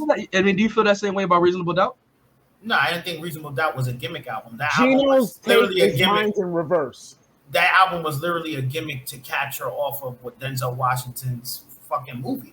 That's the whole setup. It was the soundtrack. Right. That I'm not counting that as like this was an actual inspired album. Per se. So you see, he said he was inspired by the movie to rap again. Or maybe, just hear me out, maybe he was inspired, like, hey, you know what, this movie's about to make a whole bunch of money. I got a chance to work with Denzel. I might as well do this. Denzel's one of my role models. And Denzel already said it, like, yo, Jay-Z was, remember, Jay-Z didn't appear in the movie. None of Jay-Z's songs appeared in the movie whatsoever. Rock Boys appeared in the movie. When was it in the movie? Not Rock Boy. Why am I thinking of okay. Ain't No Love in the Heart of the City. When did that appear in the movie? It appeared in the movie. When? In the trailer. Oh, right. Because I remember watching the movie and they didn't. None of Jay-Z soundtrack was in the movie. That's why I'm saying it's a gimmick album. That count. It was a soundtrack for a movie that wasn't the official soundtrack. It was a once again, how can you say it's a movie? It was a soundtrack inspired by the movie. That's why Jarett said Kingdom Come was the Budweiser. The reason why I asked you about Reasonable Doubt, because if you look at what Reasonable Doubt is, you would say that's the mafioso style of rap. Ain't none of these motherfuckers in the hood Italian, so you putting on this jacket, the hat, to pinstripe suits in the concerts and stuff. That's now all right. So again, if you grew up, all right, so where he was, State Street, right? That's right across the street from like pretty much around the corner from the Mafia area. So he was around mafiosos. Like I grew up in that area. So like, if you go to Carroll Gardens, it's here. I'm saying if you go to Carroll Gardens, you're gonna be around the Mafia and shit like that. And when he was Dumbo, he's gonna be around the Mafia. Like that's not unheard of. And this was like at the time where it was like downtown Brooklyn was the melting pot for Brooklyn, where it's like, all right, if you're going shopping, you either go to Kings Plaza, Fulton. You go by Broadway by the J train. Knickerbocker too. Yeah, and then like if not, then you go to what's it called? To Sheepshead Bay. Shout out Banks. All of that is beautiful. I'm glad that he had the beautiful scenery of, you know what I'm saying, the 70s mafioso life around him. Right, but I'm saying not Italian. No, but I'm saying Reasonable Doubt though wasn't attached to a film project. It wasn't attached. It wasn't, but he was giving them a Grandy. He was giving them the mafia style. It pretty much giving the Black Mob album. Right, and that's hey, if I'm coming out, this is the sound I'm gonna go for. Cool. But if I'm established artist and now I'm gonna try, you know what? I'm gonna try and make since this movie's coming out, I'm gonna now do all this Black Mafia shit rap. You know, all these rappers with this. All these rappers idolizing the mafia. Right, and that's not true. But true. But again, but I do look at American Gangster as like an adult version, not an adult, but a more like contemporary, Reasonable Doubt Hope, and bring him into 07. Like if he continued that type of rap style, I guess that would be American Gangster. You know what I'm saying? Jarett, it's like Ransom said, man. God to these gangsters like a Sicilian Jesus. Yes, not every other rapper, but if you talk about the mafioso style that Raekwon really, you know what I'm saying, made famous in those 90s. Cool G, even earlier, Cool G rap. You could say Cool G, Raekwon, Hove, if you want to go in that sequence. You know what I'm saying? Rakim. Nah, I want to rock him the mafioso. That was more, you know what I'm saying, 5% or shit. You know what I'm saying? Yeah. All right, so I think the way you're viewing it is more when I listen to this album, what it makes me feel, versus me saying like, look, no, the album literally was aesthetics and everything, even from the album cover. Right. No, what I'm saying from the album cover to everything was literally marketed as this is supposed to be as if Denzel could rap. This is what this album would be. True. That's a gimmick album. That's not. Well, the songs. If you listen when you think of the beats of like, I'm feeling it. You hear the pianos. Like the pianos is like, you know what I'm saying, kind of like those old like 1920s type of clubs. Like nightclubs that they would go to, like the rich dudes would go to, such like that. You know what I'm saying? Like those samples and such, it gave, like I said, those more I don't want to say like, because he didn't go off like the real like slow those type of like mafia beats and such like that, but type of beats like that were more slower joints like that, but it was with some kicks. That's why I kind of like the Black Mob in a sense. You know what I'm saying? Like he had the jacket, the little star, the hat too. You know what I'm saying? Like the picture with Dame and Biggs. Yeah, that was definitely. I felt that was a gimmick also, but it served its purpose though, because I want you to envision this lifestyle that we're living. Like we're living like this. So let me show you. You know what I'm saying? Like we're not dressed like, but for this album, I'm a, you know what I'm saying, give you that picture. But that's neither here nor there. Let's move on. So I was gonna say it's still Kendrick. We're still gonna stay on Kendrick kind of, but we're gonna segue. I'm gonna ask y'all this, and we're gonna get into Kanye versus Drake. Because there's been some developments with that. So Kanye, Drake, Kendrick, they all dropped the same day. Who do you niggas going to first? Well, since Kendrick, Kanye, Drake.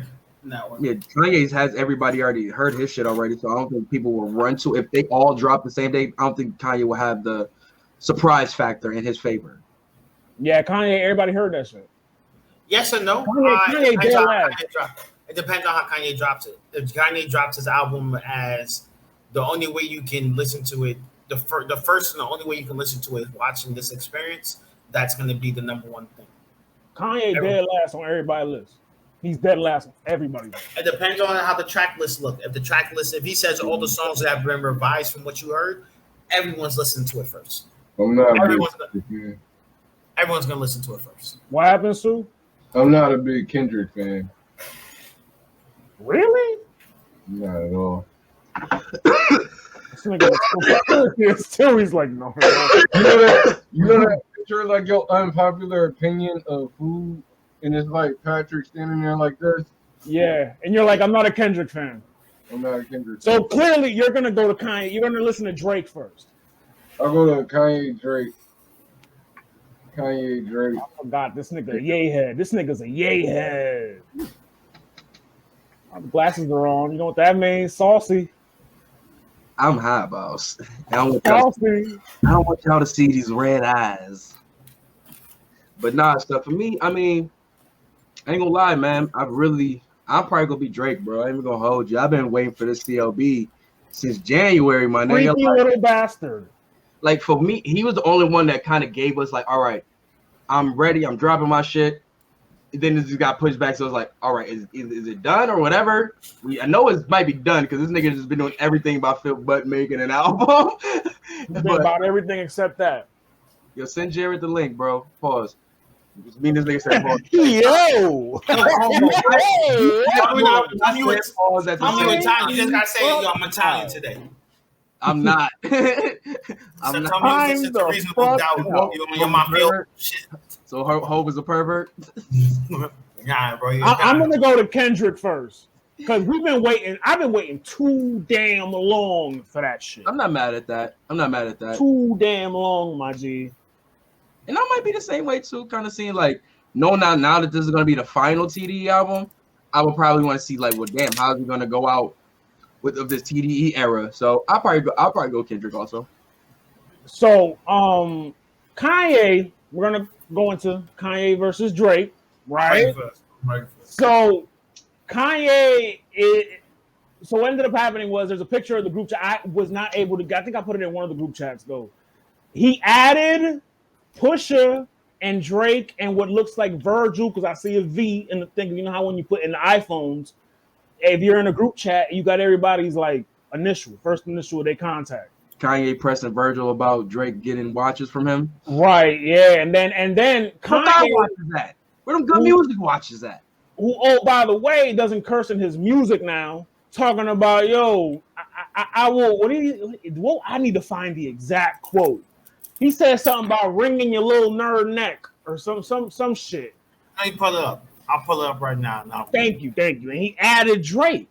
And then a couple days after that, he's on his IG story, he posted Drake's location, his address.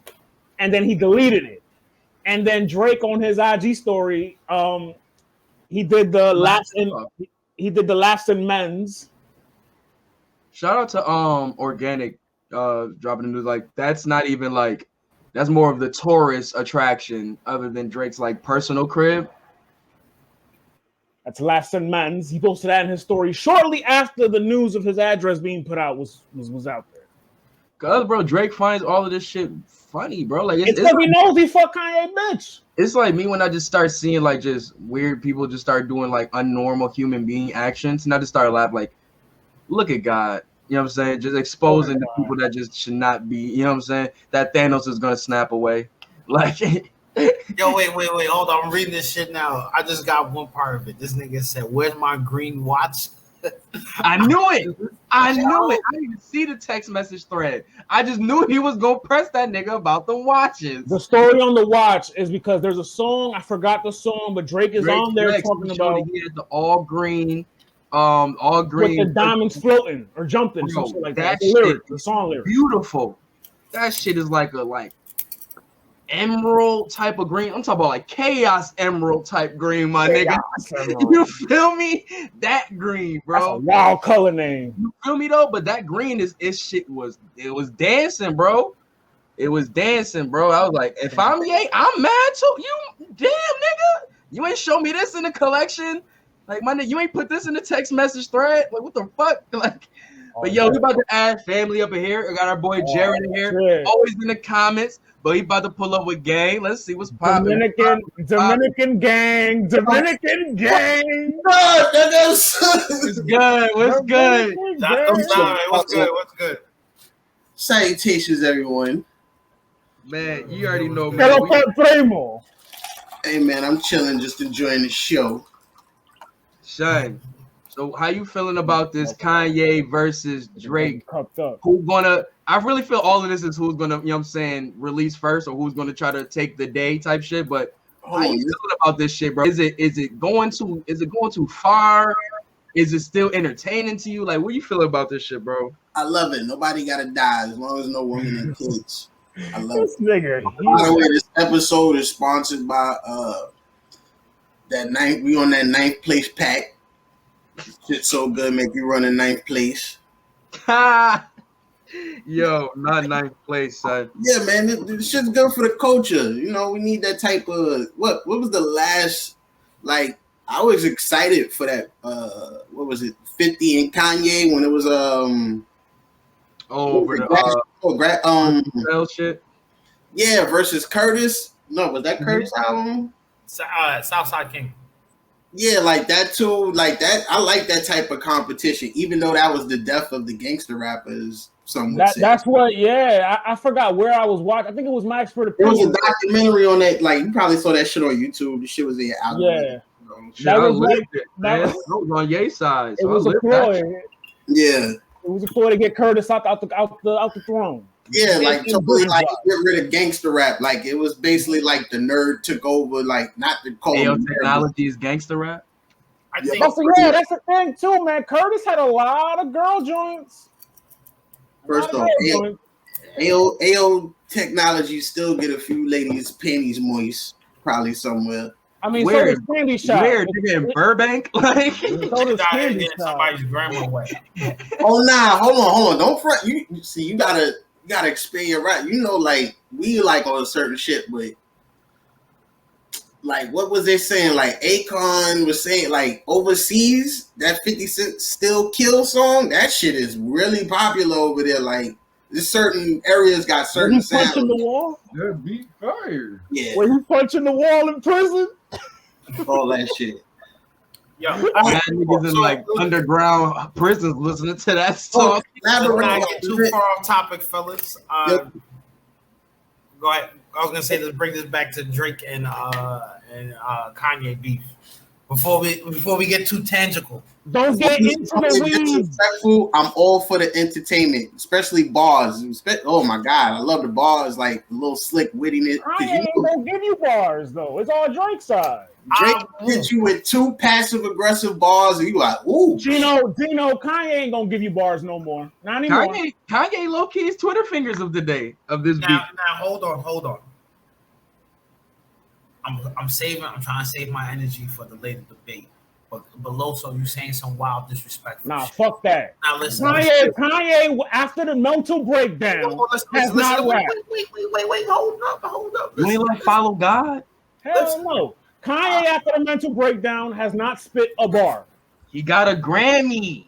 Hold on, Kids See Ghosts was fire, nigga. Don't do that. I don't listen to humming. Kids was fire. This is all I'm gonna say. I don't listen to humming.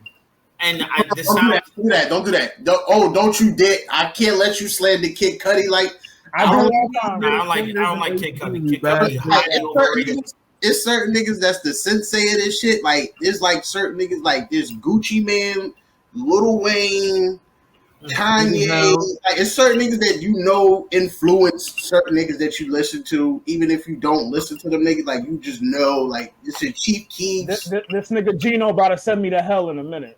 I'm about to send both of y'all niggas there. Don't worry. The thing is, Jarett, me and Dustin had these conversations so many times, and Loso knows this already. R.I.P. Rest in peace to the God. You know the God, man. But you know what I'm saying? Loso knows this already. He heard these conversations, so he just saying that just to fuck with us. No, I'm saying that to fuck with you guys. I don't fuck with him. Listen, I don't fuck with Cudi. All right, so I'm gonna say this, and let's be real. Have you listened to Man on the Moon? Nah, I ain't listen to that shit. Oh my god! All right. We're gonna chop this down because I feel like this needs to be said. Kid Cudi makes music for depressed niggas, and that's okay. Don't do Wait. Hold on. I never was one of those niggas who needed music to get out of a funk like that. That wasn't me. No. Wait. I'll let you get your bars off unmolested. Let me get my bars off. Unmolested. Yes. No, I'm Italian. You can't say Gino and Gino automatically get a pop. I'm an Italian nigga. Look, the point being is this: Kid Cudi was never that nigga to me. And I get why so many niggas who grew up in that Xanax era where your parents were prescribing you shit like that, you were watching your friends do that shit. I get it. That nigga was making music for that shit. I gotta cut you off, bro. Like, if you talk about 08, bro, this is still street fashion.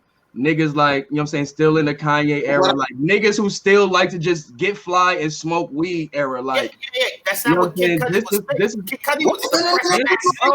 Think about it. You're both right. Y'all are both right. This is both right though. Y'all are both right.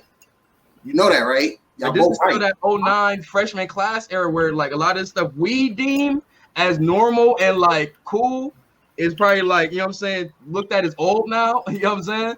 But this was like y'all are both right. That's the funny thing about it. Y'all are both right. And somebody from the outside, Kid Cudi made that music that made if you go into to get over it. Listen to the pressure. I listen to the Weeknd.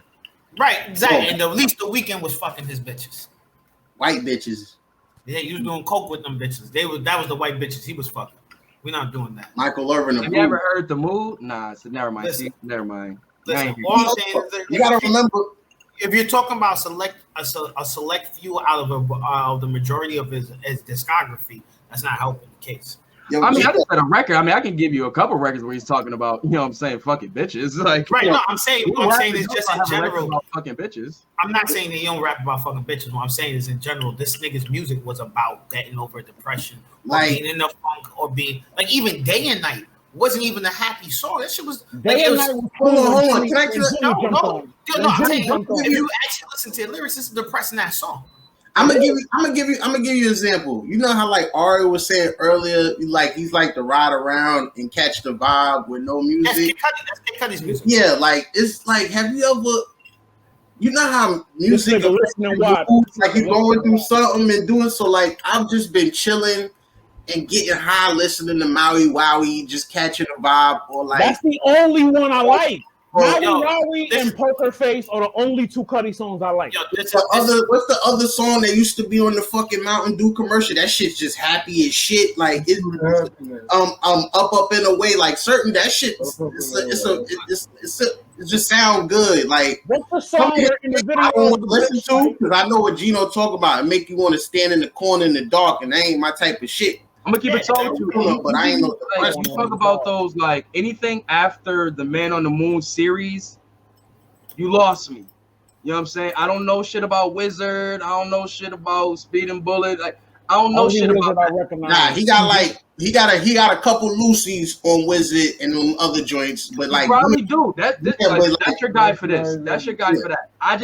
I wasn't rocking with it. It wasn't what made shit with the what's that shit with the Adam Sandler? I am the smartest man alive. That's my shit. See, that's Indica. No, that's my shit right there. That's when we started getting back, but that's neither here nor there. Like I said, Cudi definitely started a way for a lot of niggas. And like I said, you don't really gotta promote. Like the people will say it. You know what I'm saying? You heard artists speak on it.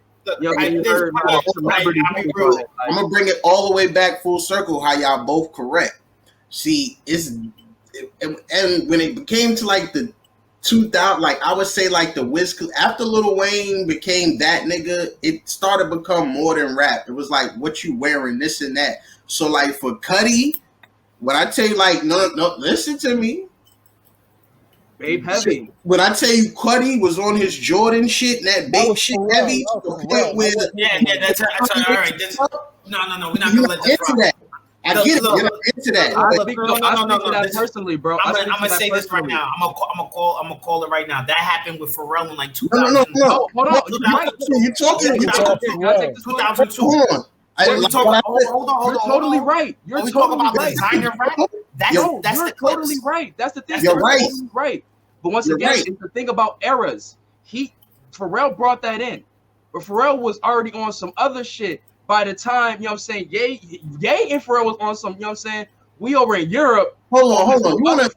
But once again, they left street fashion to niggas like Cudi, who was working in the babe store, heavy babe, you know what I'm saying, J's, new shit like that. Guys like Stolly, who was at A-Life, you know what I'm saying, guys like Mickey Fax, who was doing with Y3, you know what I'm saying, so it was still guys who were still breeding. That was like the end of it. Coming off what the guys like Jay and Pharrell were doing. Who vape swords already popular when Katie. No. It's not about that. It's just about. See, I got you because I'm saying almost all the stuff you talking about. No. Here we go. Everyone's already rocking before. Hold on, you're right. I say like, oh yeah, I made Ralph Lauren popular. No, G. Here we go. I give you a prime example. We're all over about 30, right? So we're well aware of how polo was popular way before then, or how certain people could bring shit. I give you a prime example. I've always called uptowns, but I'm not gonna knock somebody that's like they call that shit outside over here 23 and call them shit G Fazos. I can't. If you in New York and you say that, I'll call you pussy to your I'm face. not calling you Fazos, but I will spit in your mouth, bro. No, you get what I'm saying. It's a certain age group. No. I've never heard niggas. I've never heard that. That's not New York shit. That's not. I've been hearing motherfuckers. This Buffalo is so influenced by Chicago. I've been hearing motherfuckers say that. That's Buffalo, nigga. That's not New York City. That's how nasty it is, though. Uptown New York City. Like when I hear niggas say no cap, that shit really right there. It's the young motherfuckers who say that. It's the young. No, but you got some old motherfuckers that's like that too, bro. But no, you're absolutely right though. Like it's about like you said, the uptown shit. That's what you grew up on. What you saying after that though? Yeah, because I'm well aware I'm assuming we all know the bait, the Migo, the In My Mind coupled with the gaudy, fruity loop chick. Like, that's my era right there. Tyler is walking in his footsteps with all that shit. Pretty much Tyler's doing and it's a bunch of people dressed like Tyler. Like, that's his era. Like, he made Supreme, Supreme was already Supreme. Like, what you were saying about bait.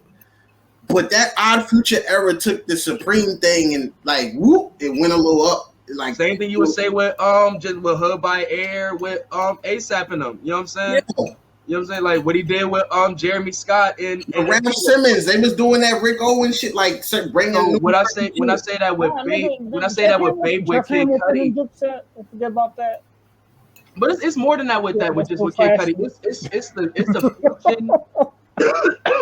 It was the fusion of electro music and hip hop. Him bringing management, doing records with management or melodies. A lot of humming. But that's the thing, though. That was his thing, though. Keep this in mind. Like, one of the best artists out right now is named after fucking Kid Cudi. Travis Scott. He named himself Scott Miscuddy. That's Kid Cudi's real name. What do you think Travis is his real name? He took Scott. That's his big. That's not his real name. No. This entire time I'm thinking that's his real name. Nah, that ain't his real name. That's himself and his favorite artist and put that shit together. Do I sound washed when I say that? Nah, bro. I feel like that. Like, I ain't gonna lie. I heard a Trippie Redd song yesterday. I was like, young man is actually doing something with his life.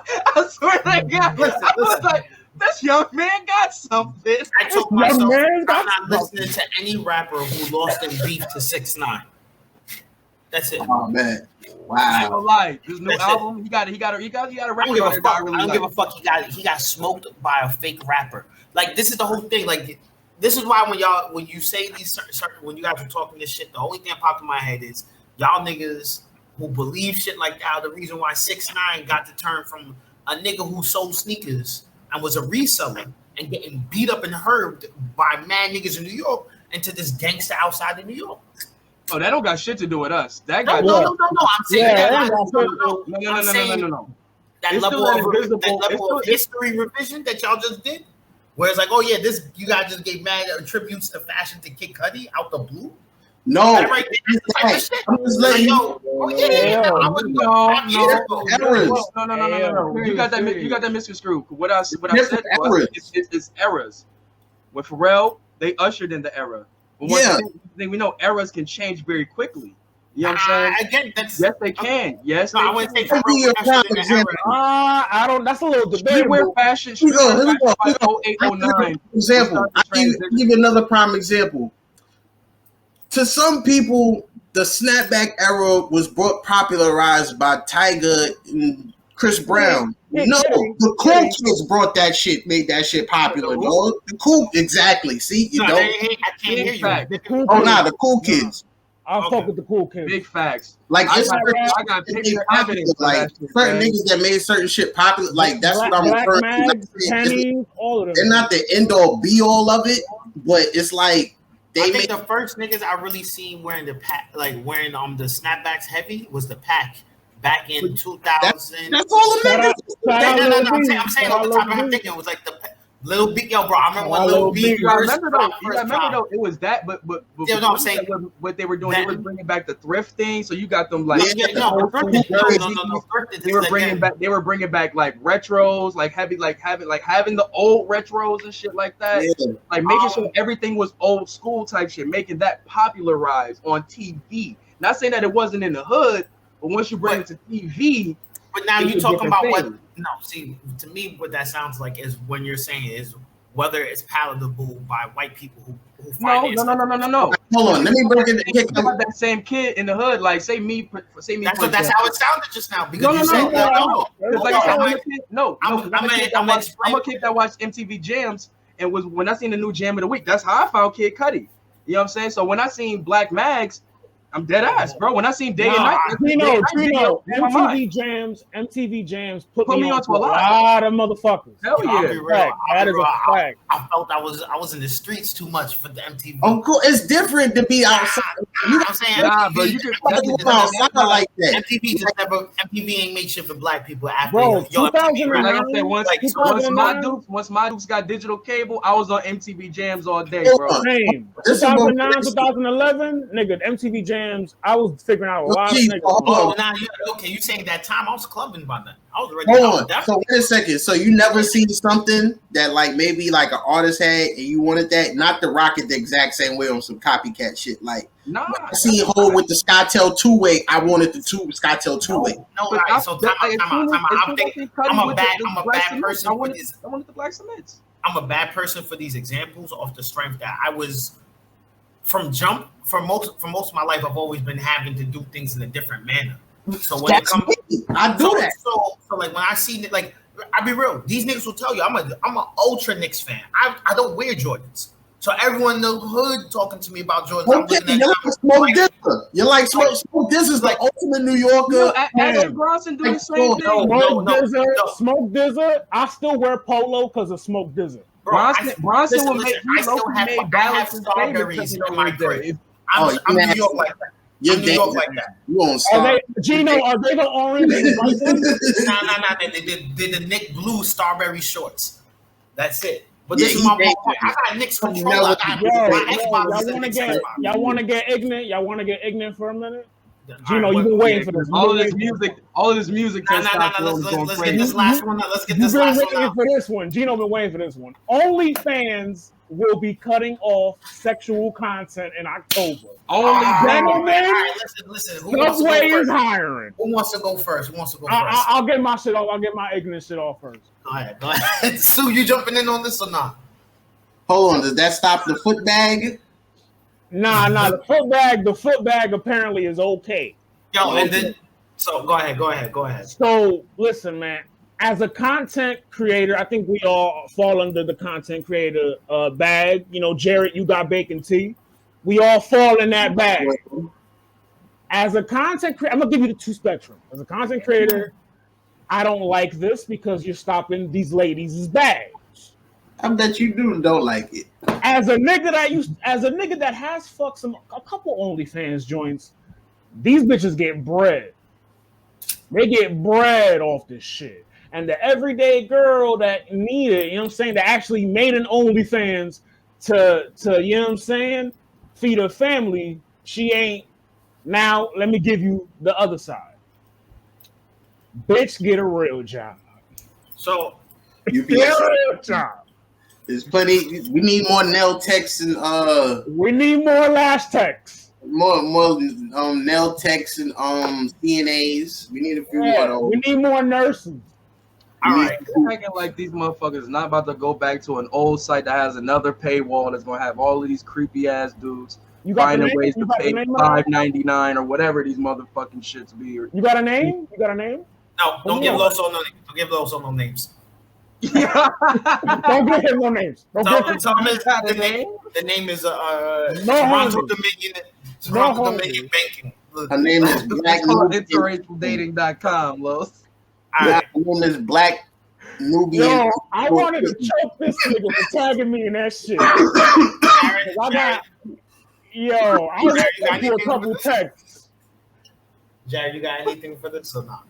For the OnlyFans, before I get my bars open, I'm about to. Yeah, you gotta go off. You've been holding this shit since Sunday. Hey man, I was already getting it for free on Reddit. So all right, bet. So all right, cool. We good. This nigga figured out his way to beat the paywall. So let's be real here. I ain't beating nothing.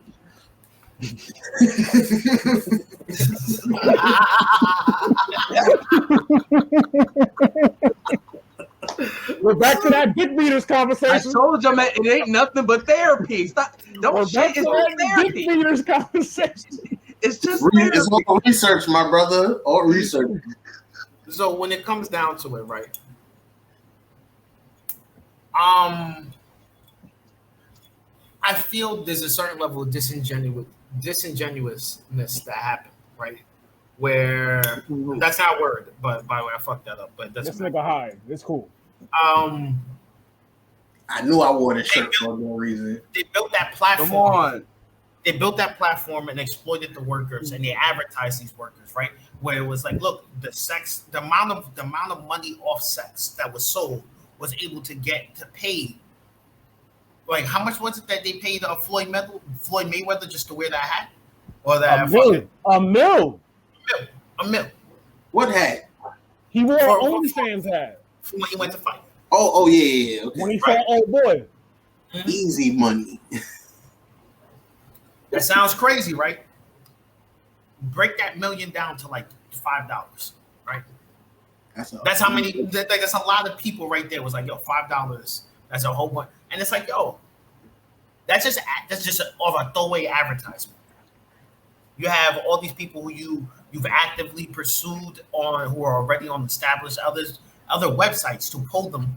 You guys have helped shut down other websites just because of the way you've aggressively marketed yourself towards these people for these sex workers, where this is a safe place to display yourself. You know, COVID happened. You guys are getting off all these other sites. You guys can come here. You can do all your stuff and you can reach more fans, and we're going to encourage it. No pun intended. And now that we've reached the point where we have a huge market saturation, we're getting rid of the people, the rocket. Mm-hmm. We don't need the rocket no more. We're letting you guys go. Go back to those $40. You know, my perception on OnlyFans changed when I found out that it was ran by a dude. Well, I mean, why would you be surprised? You thought it was ran by a woman? Honestly, your biggest money makers are women. Your biggest money makers are women. Right, and usually, surprised if it was a couple, to be honest. But my thing, you're not exploited by your victims. You're usually exploited by your oppressor. Very true. Talk that shit. So and what you just said reminds me so vaguely of the episode I've been binge watching The Shy crazily, but the Scorpion the Frog episode, where he pretty much said the frog helped the scorpion across the pond, and then when the scorpion got across, it stung the frog and got across the joint. The frog asked, "Why did you sting me?" Says, "Because I'm a scorpion. What did you expect?" Type shit. You know what I'm saying? If I'm not mistaken, they didn't make it across. Well, it was something that nature. He stung him and he asked, "Why did you sting me?" But something of that nature. But like I said, they got them to this area where it's like before this, where they just had fitness trainers, so on and so forth on there. More or less. We knew nothing of this site until a lot of sex workers and such that really transitioned from Tumblr to Twitter to here, and they started. And this is the thing: you figure OnlyFans wouldn't do that because Tumblr hasn't recovered. They haven't. Well, I think it was like Verizon bought them out or something of that nature, and they pretty much did the same thing where they X'd out all of the, you know what I'm saying? And they were expecting like, oh yeah, everyone's gonna still rock on this platform. No, everyone just shut down their accounts. Everyone went to Twitter. Yeah, everybody went to Twitter. And then like once they seen the OnlyFans, no, Tumblr shut down everyone's accounts. Like so what? It was a bunch of pedo stuff on there. They had to shut that shit down. Yeah, yes, but it was everything on there though, bro. Like it right, literally it wasn't just that. You can get black history knowledge, music knowledge. Tumblr was a wild place. Everything on there, bro. If there's a bunch of pedophilia shit on there and it's not making no money, that shit gotta go. Right, no, I'm gonna argue this. There's plenty of pedophiles on Facebook that haven't been shut down, and that are living freely. Right, that's not a joke. That there's plenty on Instagram. There's like a whole trend. There's a reason why on so many social medias where it's like, if you have pictures of your kids, you typically lock down those pictures just because there's people who are sitting there having full on, oh, I pretend this is my baby. You know, I take the pictures of this kid whenever I see him. Look how my kid's doing this now. It's like, I've seen the Facebook pages. I've seen the Facebook groups. I've seen all this stuff. And it's like, okay, now there's real sick individuals out here. It's a sick world, nigga. It's a sick world. But they're not shutting down Facebook. They're not shutting down Twitter. Gino. Right. And so that's why I counter that pedophile argument. While I agree they should do that, I'm saying I don't think Tumblr was that interested in doing that for that reason. I think it was more so corporate sponsors saying, we're going to pull our ads off unless you get rid of these sex workers. Hold on, you North Korea treatment? Huh? Like as far as for social media? No. I'm saying if you're going to poise the idea that Tumblr was shut down because of the pedophiles that were on there, Twitter and Facebook has far more pedophiles on there, and there's far more pedophile groups and content on Facebook alone that they don't get touched, and they get reported all the time. That shit be on the other shit. Hey yo, when I hate like when I be on Twitter and I be at work and like there's a certain time on Twitter, time of the night on Twitter where Twitter after dark. You scroll the timeline, this bitches getting cum on their face, bitches getting pounded down, and I'm like, yo, that's dark, baby. That's my Instagram videos, yo. No matter what time of the day I go on Instagram, if I catch a I gotta go like this. Unless it's major hype on there, I know somebody's getting loose. That's it. Yo, but Gino IG live. So back to the OnlyFans, right? And this sounds provocative, to say the least. Staying on that ledge. But this is probably the best thing to happen to the American public in a long time. And no one's going to understand just the sheer number of people that are about to return to the workforce in a different manner. They're not coming back. So like, there's going to be plenty of people. Remember, OnlyFans is just men. There's all not just women. There's also men on the platform. And you're suddenly having people who were like, yo, I was making $20, $30 a day if I posted a picture of myself. I know my value. I know my value to a certain extent. They're not going to pay me this to come and do this. I know I have an audience that wants to pay for me.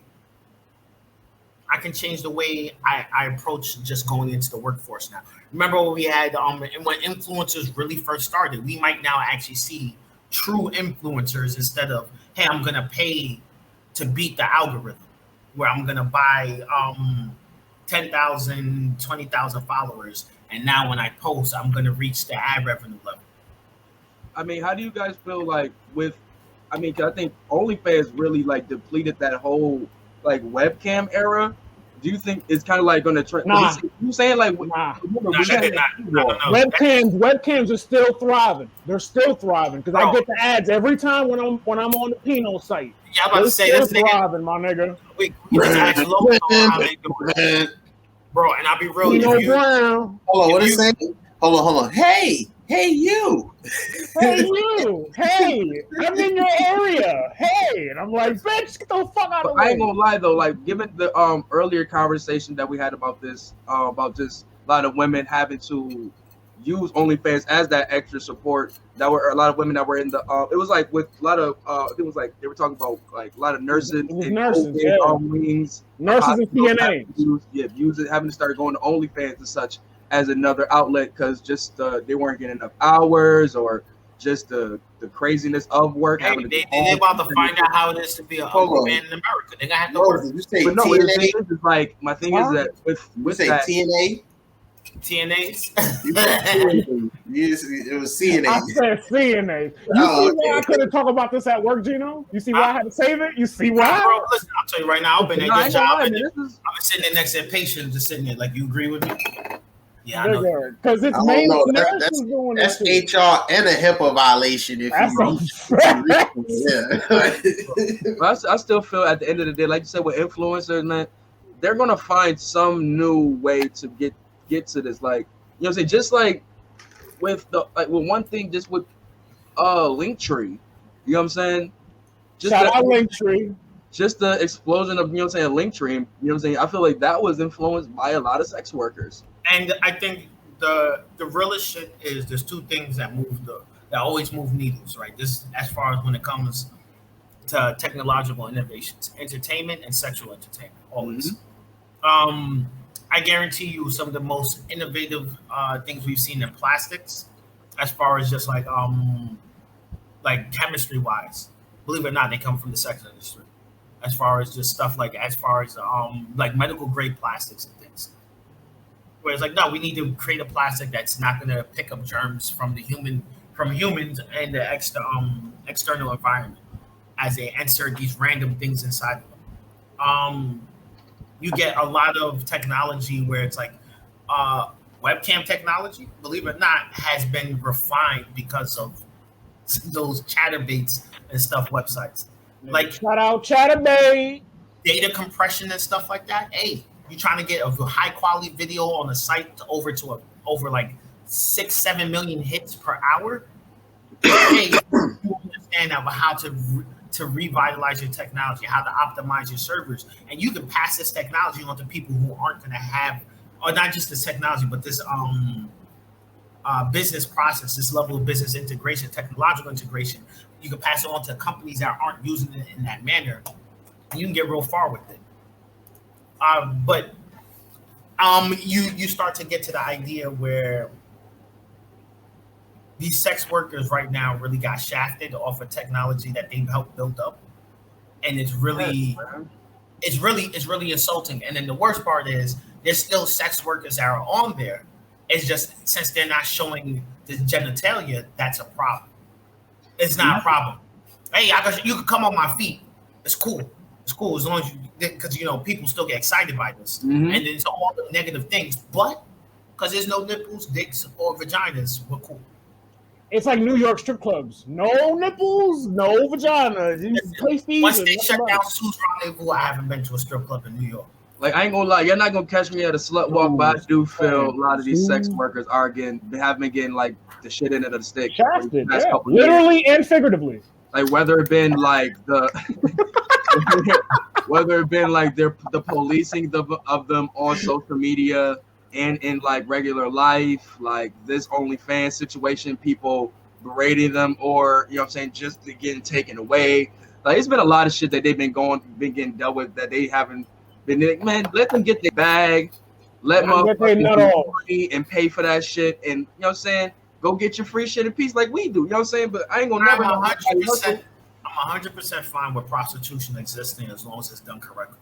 Exactly. Yeah, and it's off the strength that there's a clear want in this. There's a clear want for this. There's a clear amount of people who are willing to provide the want. And make it affordable. Right, not even make it affordable. Make it healthy. Make it affordable. I don't give a fuck if they're charging $2,000.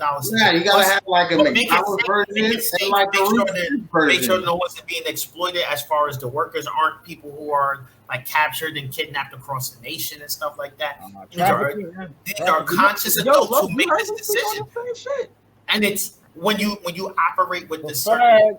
When you operate with the clear altruistic manner, where it's like not everyone who's buying pussy is a pervert, not everyone who's buying pussy is some nefarious nigga. Sex work is one of the backbones of America. Right, and it's right. And once you recognize that, you suddenly realize that people who are actually operating in this industry deserve a certain level of humanity. And it's weird. I don't know. It's just weird to hear people say like, "Yo, hey, I love women," and you know this, that, and the fifth. But yo, this chick who I really want to fuck her. I don't want to fuck her no more because I can't fuck her, but I gotta give her money. And it's like, what, bro? But you was about to take her on a date and spend mad money and give it to other people. Yeah, like my man Larry Jules said, man, $65 ain't shit to a pimp, man. Arri, now I'll be real. I watched the pimp take a chick, chase a chick down a couple blocks for $60. After I told her $40 back. Hold on. Good job. Good job. You're doing good. I think we could close with this conversation, man. I think we good. We go the right way. Very good, productive. I didn't even get on my bars. I was warming up, bro. I was warming up. We can end it. We can end it. Yeah, bro. You know what I mean? You gotta start finding your range and shit. You know what I mean? But I guess last takeaways, man. Like I said, man, I just feel like they gonna get to their bag, man. I feel like they always knew find a way to get to the bag, so it ain't gonna stop them now. Cash App is still active. There's at least 10 women I've told, hey, you tell me you struggling, go make this OnlyFans for your feet. Pete, that's the only ones left. I'm not saying I know the future. I'm just saying I was right. Fambo, man. Fan Bam. There's an old co-worker of mine that got an OnlyFans. I paid the little $20 and I saw what I saw. If she come back, I'm paying double. Bro, go ahead, Jarett. What you got? Reddit Vanessa. The Reddit Vanessa. I just want to say it was a pleasure to be here. Plug your shit, dog. Arri, Los, and I.am from the Black Eyed Peas. Like, I really appreciate you. Yo, this nigga just mad because I was roasting him. What you roasting? I.am, Cruiserweight Mark Henry. Bro, y'all Jesus? Yo, Jarett, I used to call Gino Jesus back in the day. Jesus? Bro, listen, I'm gonna roast y'all niggas off the live. You know, he look like old what was the nigga in the wheelchair in the Matrix? Oh, bro, this nigga called me Tank. No, not call me Tank. Were you talking about the nigga from Oz? Yeah. Out of beefy? No. Not. What was bro name in Best Man? Nah, bro, that's not it. That's wild for you. That's wild. So that Candy? How you gonna call this nigga Dougie Doug? Bro, niggas is wild. Niggas is wild. Yo, when I grow the fro out and the fro crazy, out from living single. A new day for Halloween. Hold on, we keep going. We got all night. Kyle, Gino is gonna Photoshop all of us. Yo, bro, listen. Hold on. Get a good photo. It's not gonna go down like that. It's not gonna go down like October. The God fro should be, you know what I'm saying, pretty big. You know what I'm saying? Los, me, you, and you know what I'm saying, Gino, we could be the new day for Halloween. Bro, listen, ain't gonna be no new days. Who gonna be Big E? I'm gonna finish you niggas. That's it, bro. I'm gonna tell you this now. We could be the new. I'm just saying, come on, especially when I get my iPhone 2, I'm gonna wild the fuck out. Come on, like, I'm thinking now, like yo, this is it, Loso. I don't know, man, Loso, I'm gonna have you standing on top of the ring, just going like this. Bro, I'm gonna wild the fuck out with you. Could you just make sure if you're gonna do some white girl slander, listen. You know I appreciate some good slander, bro. I know where you going with it. I know where you going with it. This is what's gonna happen. It's gonna be a whole video. It's gonna be Loso coming down the ring like D'Lo Brown doing the whole fucking head turns and shit. It's gonna be a white girl just picking up a white girl. D'Lo better have the vest on. That's all I care about. He better have that vest on and the Nation of Domination kufi. Nah. Not what you do to white girls. I guess you'll get that Patreon. That fake ass G Unit vest that nigga was wearing. I'm gonna put OnlyFans on this.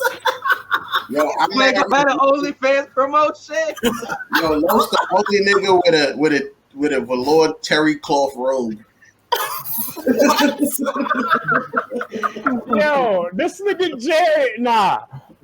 Jarett look like I swear. He just a velour. Jarett looked like he's from like. Sorry, Jarett looked like Pimp C and Bun B put together, man. Yeah.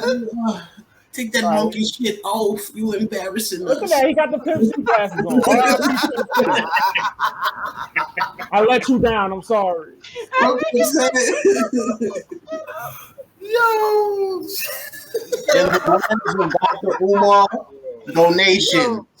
Oh Yo, my God. Yes. Dr. Umar. Yo, I need to follow No Context Umar on Twitter. That's where I get all my videos from. Yo, bro, that's it. That's all you need to say. Hey, yo, I'm saying like this nigga really be watching all of Dr. Umar's videos. Yo, I just seen some footage of Tiana Trump. I just seen some footage of Tiana Trump. I get it now. I'm like, oh, okay. You weren't familiar? I don't keep up with, I like the amateur stuff. Niggas be telling me, I always find it weird when niggas talk to me about porn stars. That shit's just so awkward. Like, yo, hey, you know that girl be beating my Me Too? I want you to beat your Me Too. If this was basketball, we don't want the NBA. Like, give me the N1 mixtape tour. Bro, the professors, the AO. This nigga be watching Habib show and shit. This nigga no.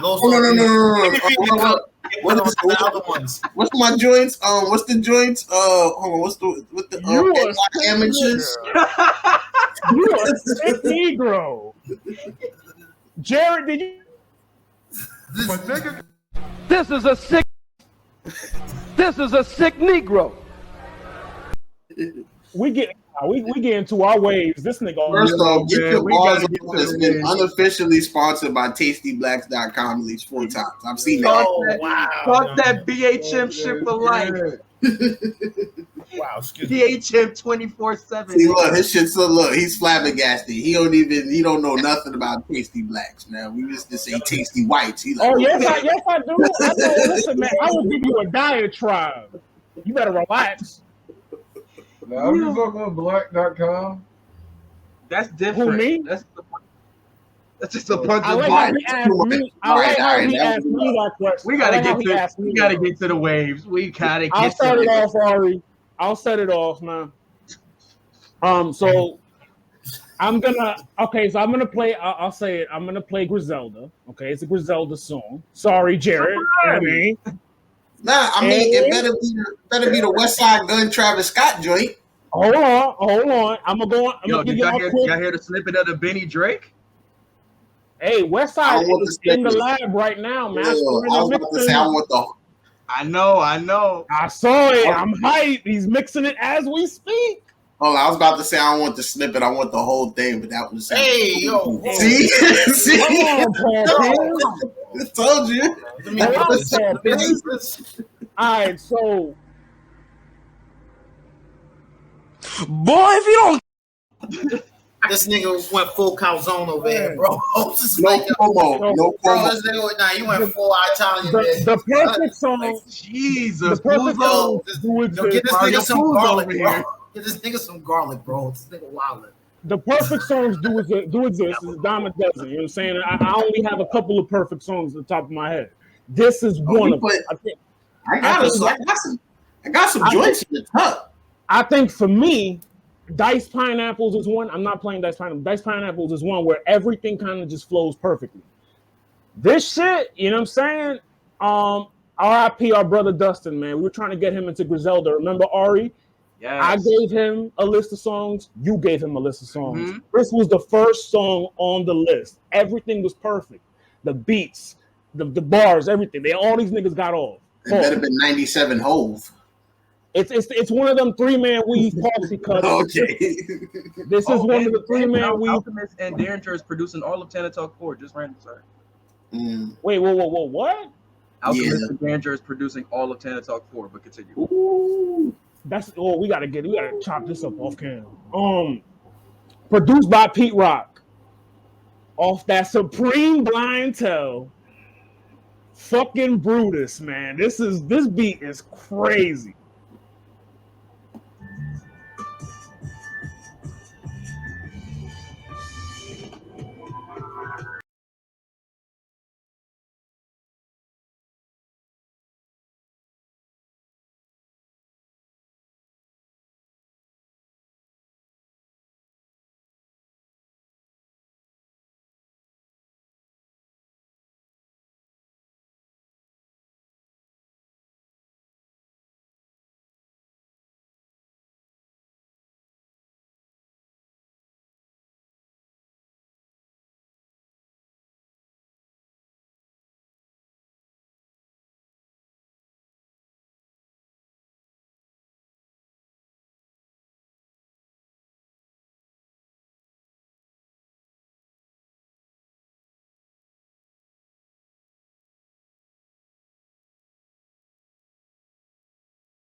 Man, one of the best beats I ever heard. Like that little that piano, you know it's Pete Rock if you hear a piano. Yeah, that was definitely heat. Definitely heat. Go ahead, Gino, play that static selector. Go ahead and play this. Nah. Actually, I can't. Go ahead and play that Rhyme Sayers. I can't really play music right. You know, actually, I got mine. My wave of the week. King and Queens by Tyga. Oh, you playing Tyga? Okay. That's completely left field, but okay. Nah, that just mean he likes light skinned girls. That's all. Oh. I was random on it. It was like entertain that. Gino, like. Oh shit, the niggas still on my couch, go sit with dinner. My mama floors and killing, go cards and so relentless. Five girls in the kitchen, they cooking something like chemists. Monumental shit is statues like Egyptians. God cover my soul, Peter can't let it go. I know you get lonely when I ain't home. Alright, I can't really play the whole song in my background, can't be too noisy. Nah, you good, man. But yeah, so I see what you're trying to do though, man. That's two Wale. That's two Wale songs in a row. something like that. But you know, I gotta make sure to keep a New York nigga. Hold on. I can do one? Huh? I can do one? Yeah. Oh my lord. So many. But I'm not. I picked Kings and Queens. You already did organic. I mean, he already did Griselda. I'm gonna go organic, but that, you know, that's something Arri would do. Nah, that's all you, bro. Trust me. That's all you, bro. I played enough pimping on this podcast, but you know what I'm saying. Go to play inside Balenci, you know. You know. That's low shit right there. That's what. So many. Have y'all played Fake Flowers? Have you played Fake Flowers on Get Your Bars Off? Play what you gonna play, brother. Fake Flowers? Nah. Yeah. We talked about the album like heavy though. What album? That's my favorite song on that album. Oh yeah. Play something off there, yo. Trust me. Yeah. Fake Flowers is my shit. Oh yeah, Fake Flowers. Freddie and Spitter. Spitter was Freddie might have verse of the year so far. He went crazy on that shit. Like, yeah. That nigga said, I said Freddie and then Ransom on Banks on Gluttony. Fuck around and play some wine. I just give you a verse. Yeah, we get some, you know, Boldy James, Alchemist, featuring Currency and incredible album. And Freddie Gibbs, Fake Flowers, yeah.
Bro, hearing that verse again, like Freddie was different. Freddie to lead off with the fucking points.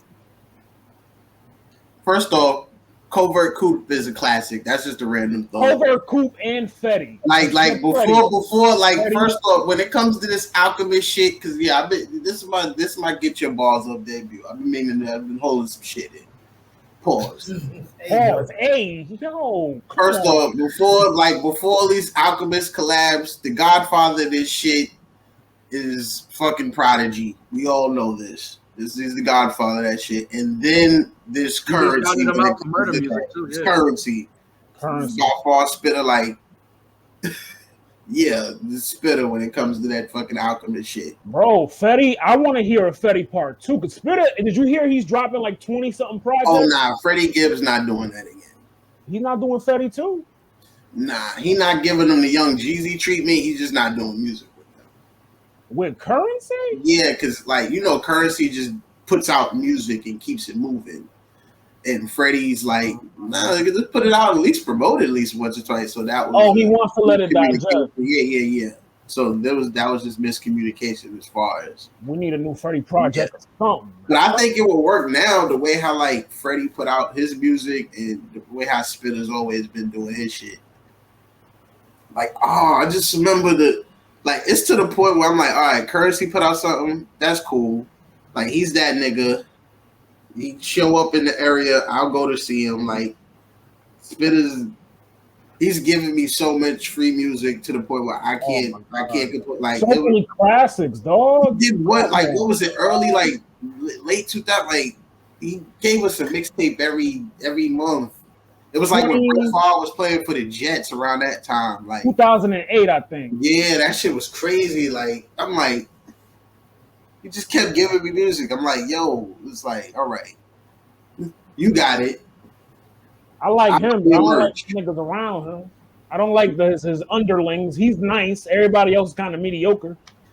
I'll say this. I stopped. What's the word? I call it the Memphis Bleak treatment. Like, not Memphis Bleak. Like, you have so much high hopes. So I had so much high hopes for Young Roddy that I like Trademark. I thought he was that Trademark nigga. Like, cool. I thought never was a Trademark guy. Matter of fact, Trademark walked so Schoolboy Q could fly. Nah, Trademark was floating on roasted though. That makes sense.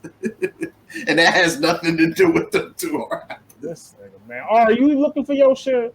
Nah, my joint ready, bro. I was just making sure it was good to go. Y'all ready? Yes. All right, hold Change on. this nonsense. This nigga. These niggas talking about Trademark. I think it's the bucket hat thing. That's what it was for me. This is just the bucket. Jarett, third shift gang. We got Jarett and Jarettception. But my record is. Let me put my speaker on. This is the internet off the Hive Mind album called Roll Burbank Funk, bro. I ain't gonna lie, they just opened the skating rink downtown at my city, bro. I'm about to be down there lit with this song right here. This is the only song that's been on my mind. You about to get your roll bounce on? Son? About to get your roll bounce on? Son, nah, I ain't gonna lie, I look better than he would, bro. He got the roll pro on the low. Hold on. Oh, nah. Hold on. Random. Best rollerblade movie ever. What was it? Airborne? With the white boy surfing nigga? But that's a whole nother topic. Nah, fuck out of here. Brink, yeah. Nah, Airborne. Remember the nigga who... ATL's not rollerblade movie, too? Nah, ATL a hood movie. Come on, now. Nah, that nigga was about rollerblade. You know y'all just movie. We still looking... Hold on. We still looking for the lady... First off, we still looking for that lady's name who played Wayne Brady's wife in Roll Bounce. We still looking for her. We don't know her name. You know what I'm talking about. Get her IG. The thick one that brought out the trophy. Mm-hmm. Oh. Yeah. Nah, facts, bro. Different. But here go my joint, bro. My little wave and shit right here. Roll Burbank Funk. That's why I brought up Burbank earlier. But the internet off the Hive Mind album, bro.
Bro, I don't even eat catfishes in real life. I'm not getting caught with one. Yo, I got caught with one. No, that's a catfish. That's something that's not for the. That's a Patreon. That's Patreon Catfish was Yeah, catfish. y'all gotta pay for that one. Yo, Patreon about to blow up because of OnlyFans and it's crazy. Ooh, that's true. They're all gonna go there. Or go back to Snapchat Premium. Nah, Snapchat Premium is gonna be. No, they're all gonna go to Patreon. Yeah, I think both of y'all right. I honestly think both of y'all right, but no, I don't think Snapchat is gonna be able to support them the way they want. Yeah, because Snapchat don't do Snapchat is still available. You know why I fucks with Arri? No, I fucks with him because he walked that Hot Topic and was like, I want those shits. He was like, I'm gonna get all the bitches with those shits. And I know you got bad. But actually, Diddy's. Let me get the brother love. Shawn Michael shits. You already the brother love joints. The brother love. Yes, bro. Those are Diddy's. The Diddy's. That's what those are. Those are brother loves, bro. Yeah, what I told you, Los, it's the love era, bro. It's the love era. Bro, you pull up on a chick and you wear that with like a pink coat. You just tell them like, nah. I'm going to Diddy's pink party. They're gonna believe you. They're gonna believe you. You wear this with the open button up. You wear this with you wear that with linen with open toe sandals. You gotta walk around with a. You know what I mean? Big Bruno Mars vibes. You gotta walk like you got your own speaker with you, even though you ain't got no music playing. Like where you who nigga? I'm in Silk Sonic. Fuck you talking about? Like so it's like you don't got no songs in your heart. That's why that nigga left you instantly. I'm trying to tell you. And then I serenade him with the bass. You know you're gonna hit it with Spanish guitar. You're gonna hit it with the Foley of Doom. You're gonna hit it with the. I'm trying to tell you, bro. I'll be here sounding like the fucking Carlos Santana and shit. But on that note, man, you already know, yo, Jarett, bro, you already know, man. You always welcome to pull up whenever. Bro, get shit, Jarett. When Bacon's coming back? Hold on. This nigga high. This nigga about to give us his wave again.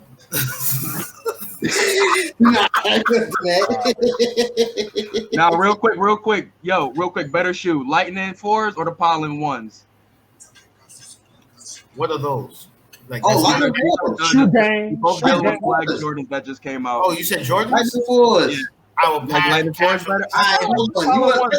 Hold on, let's have a better discussion. What's a better ugly fire but a fire classic?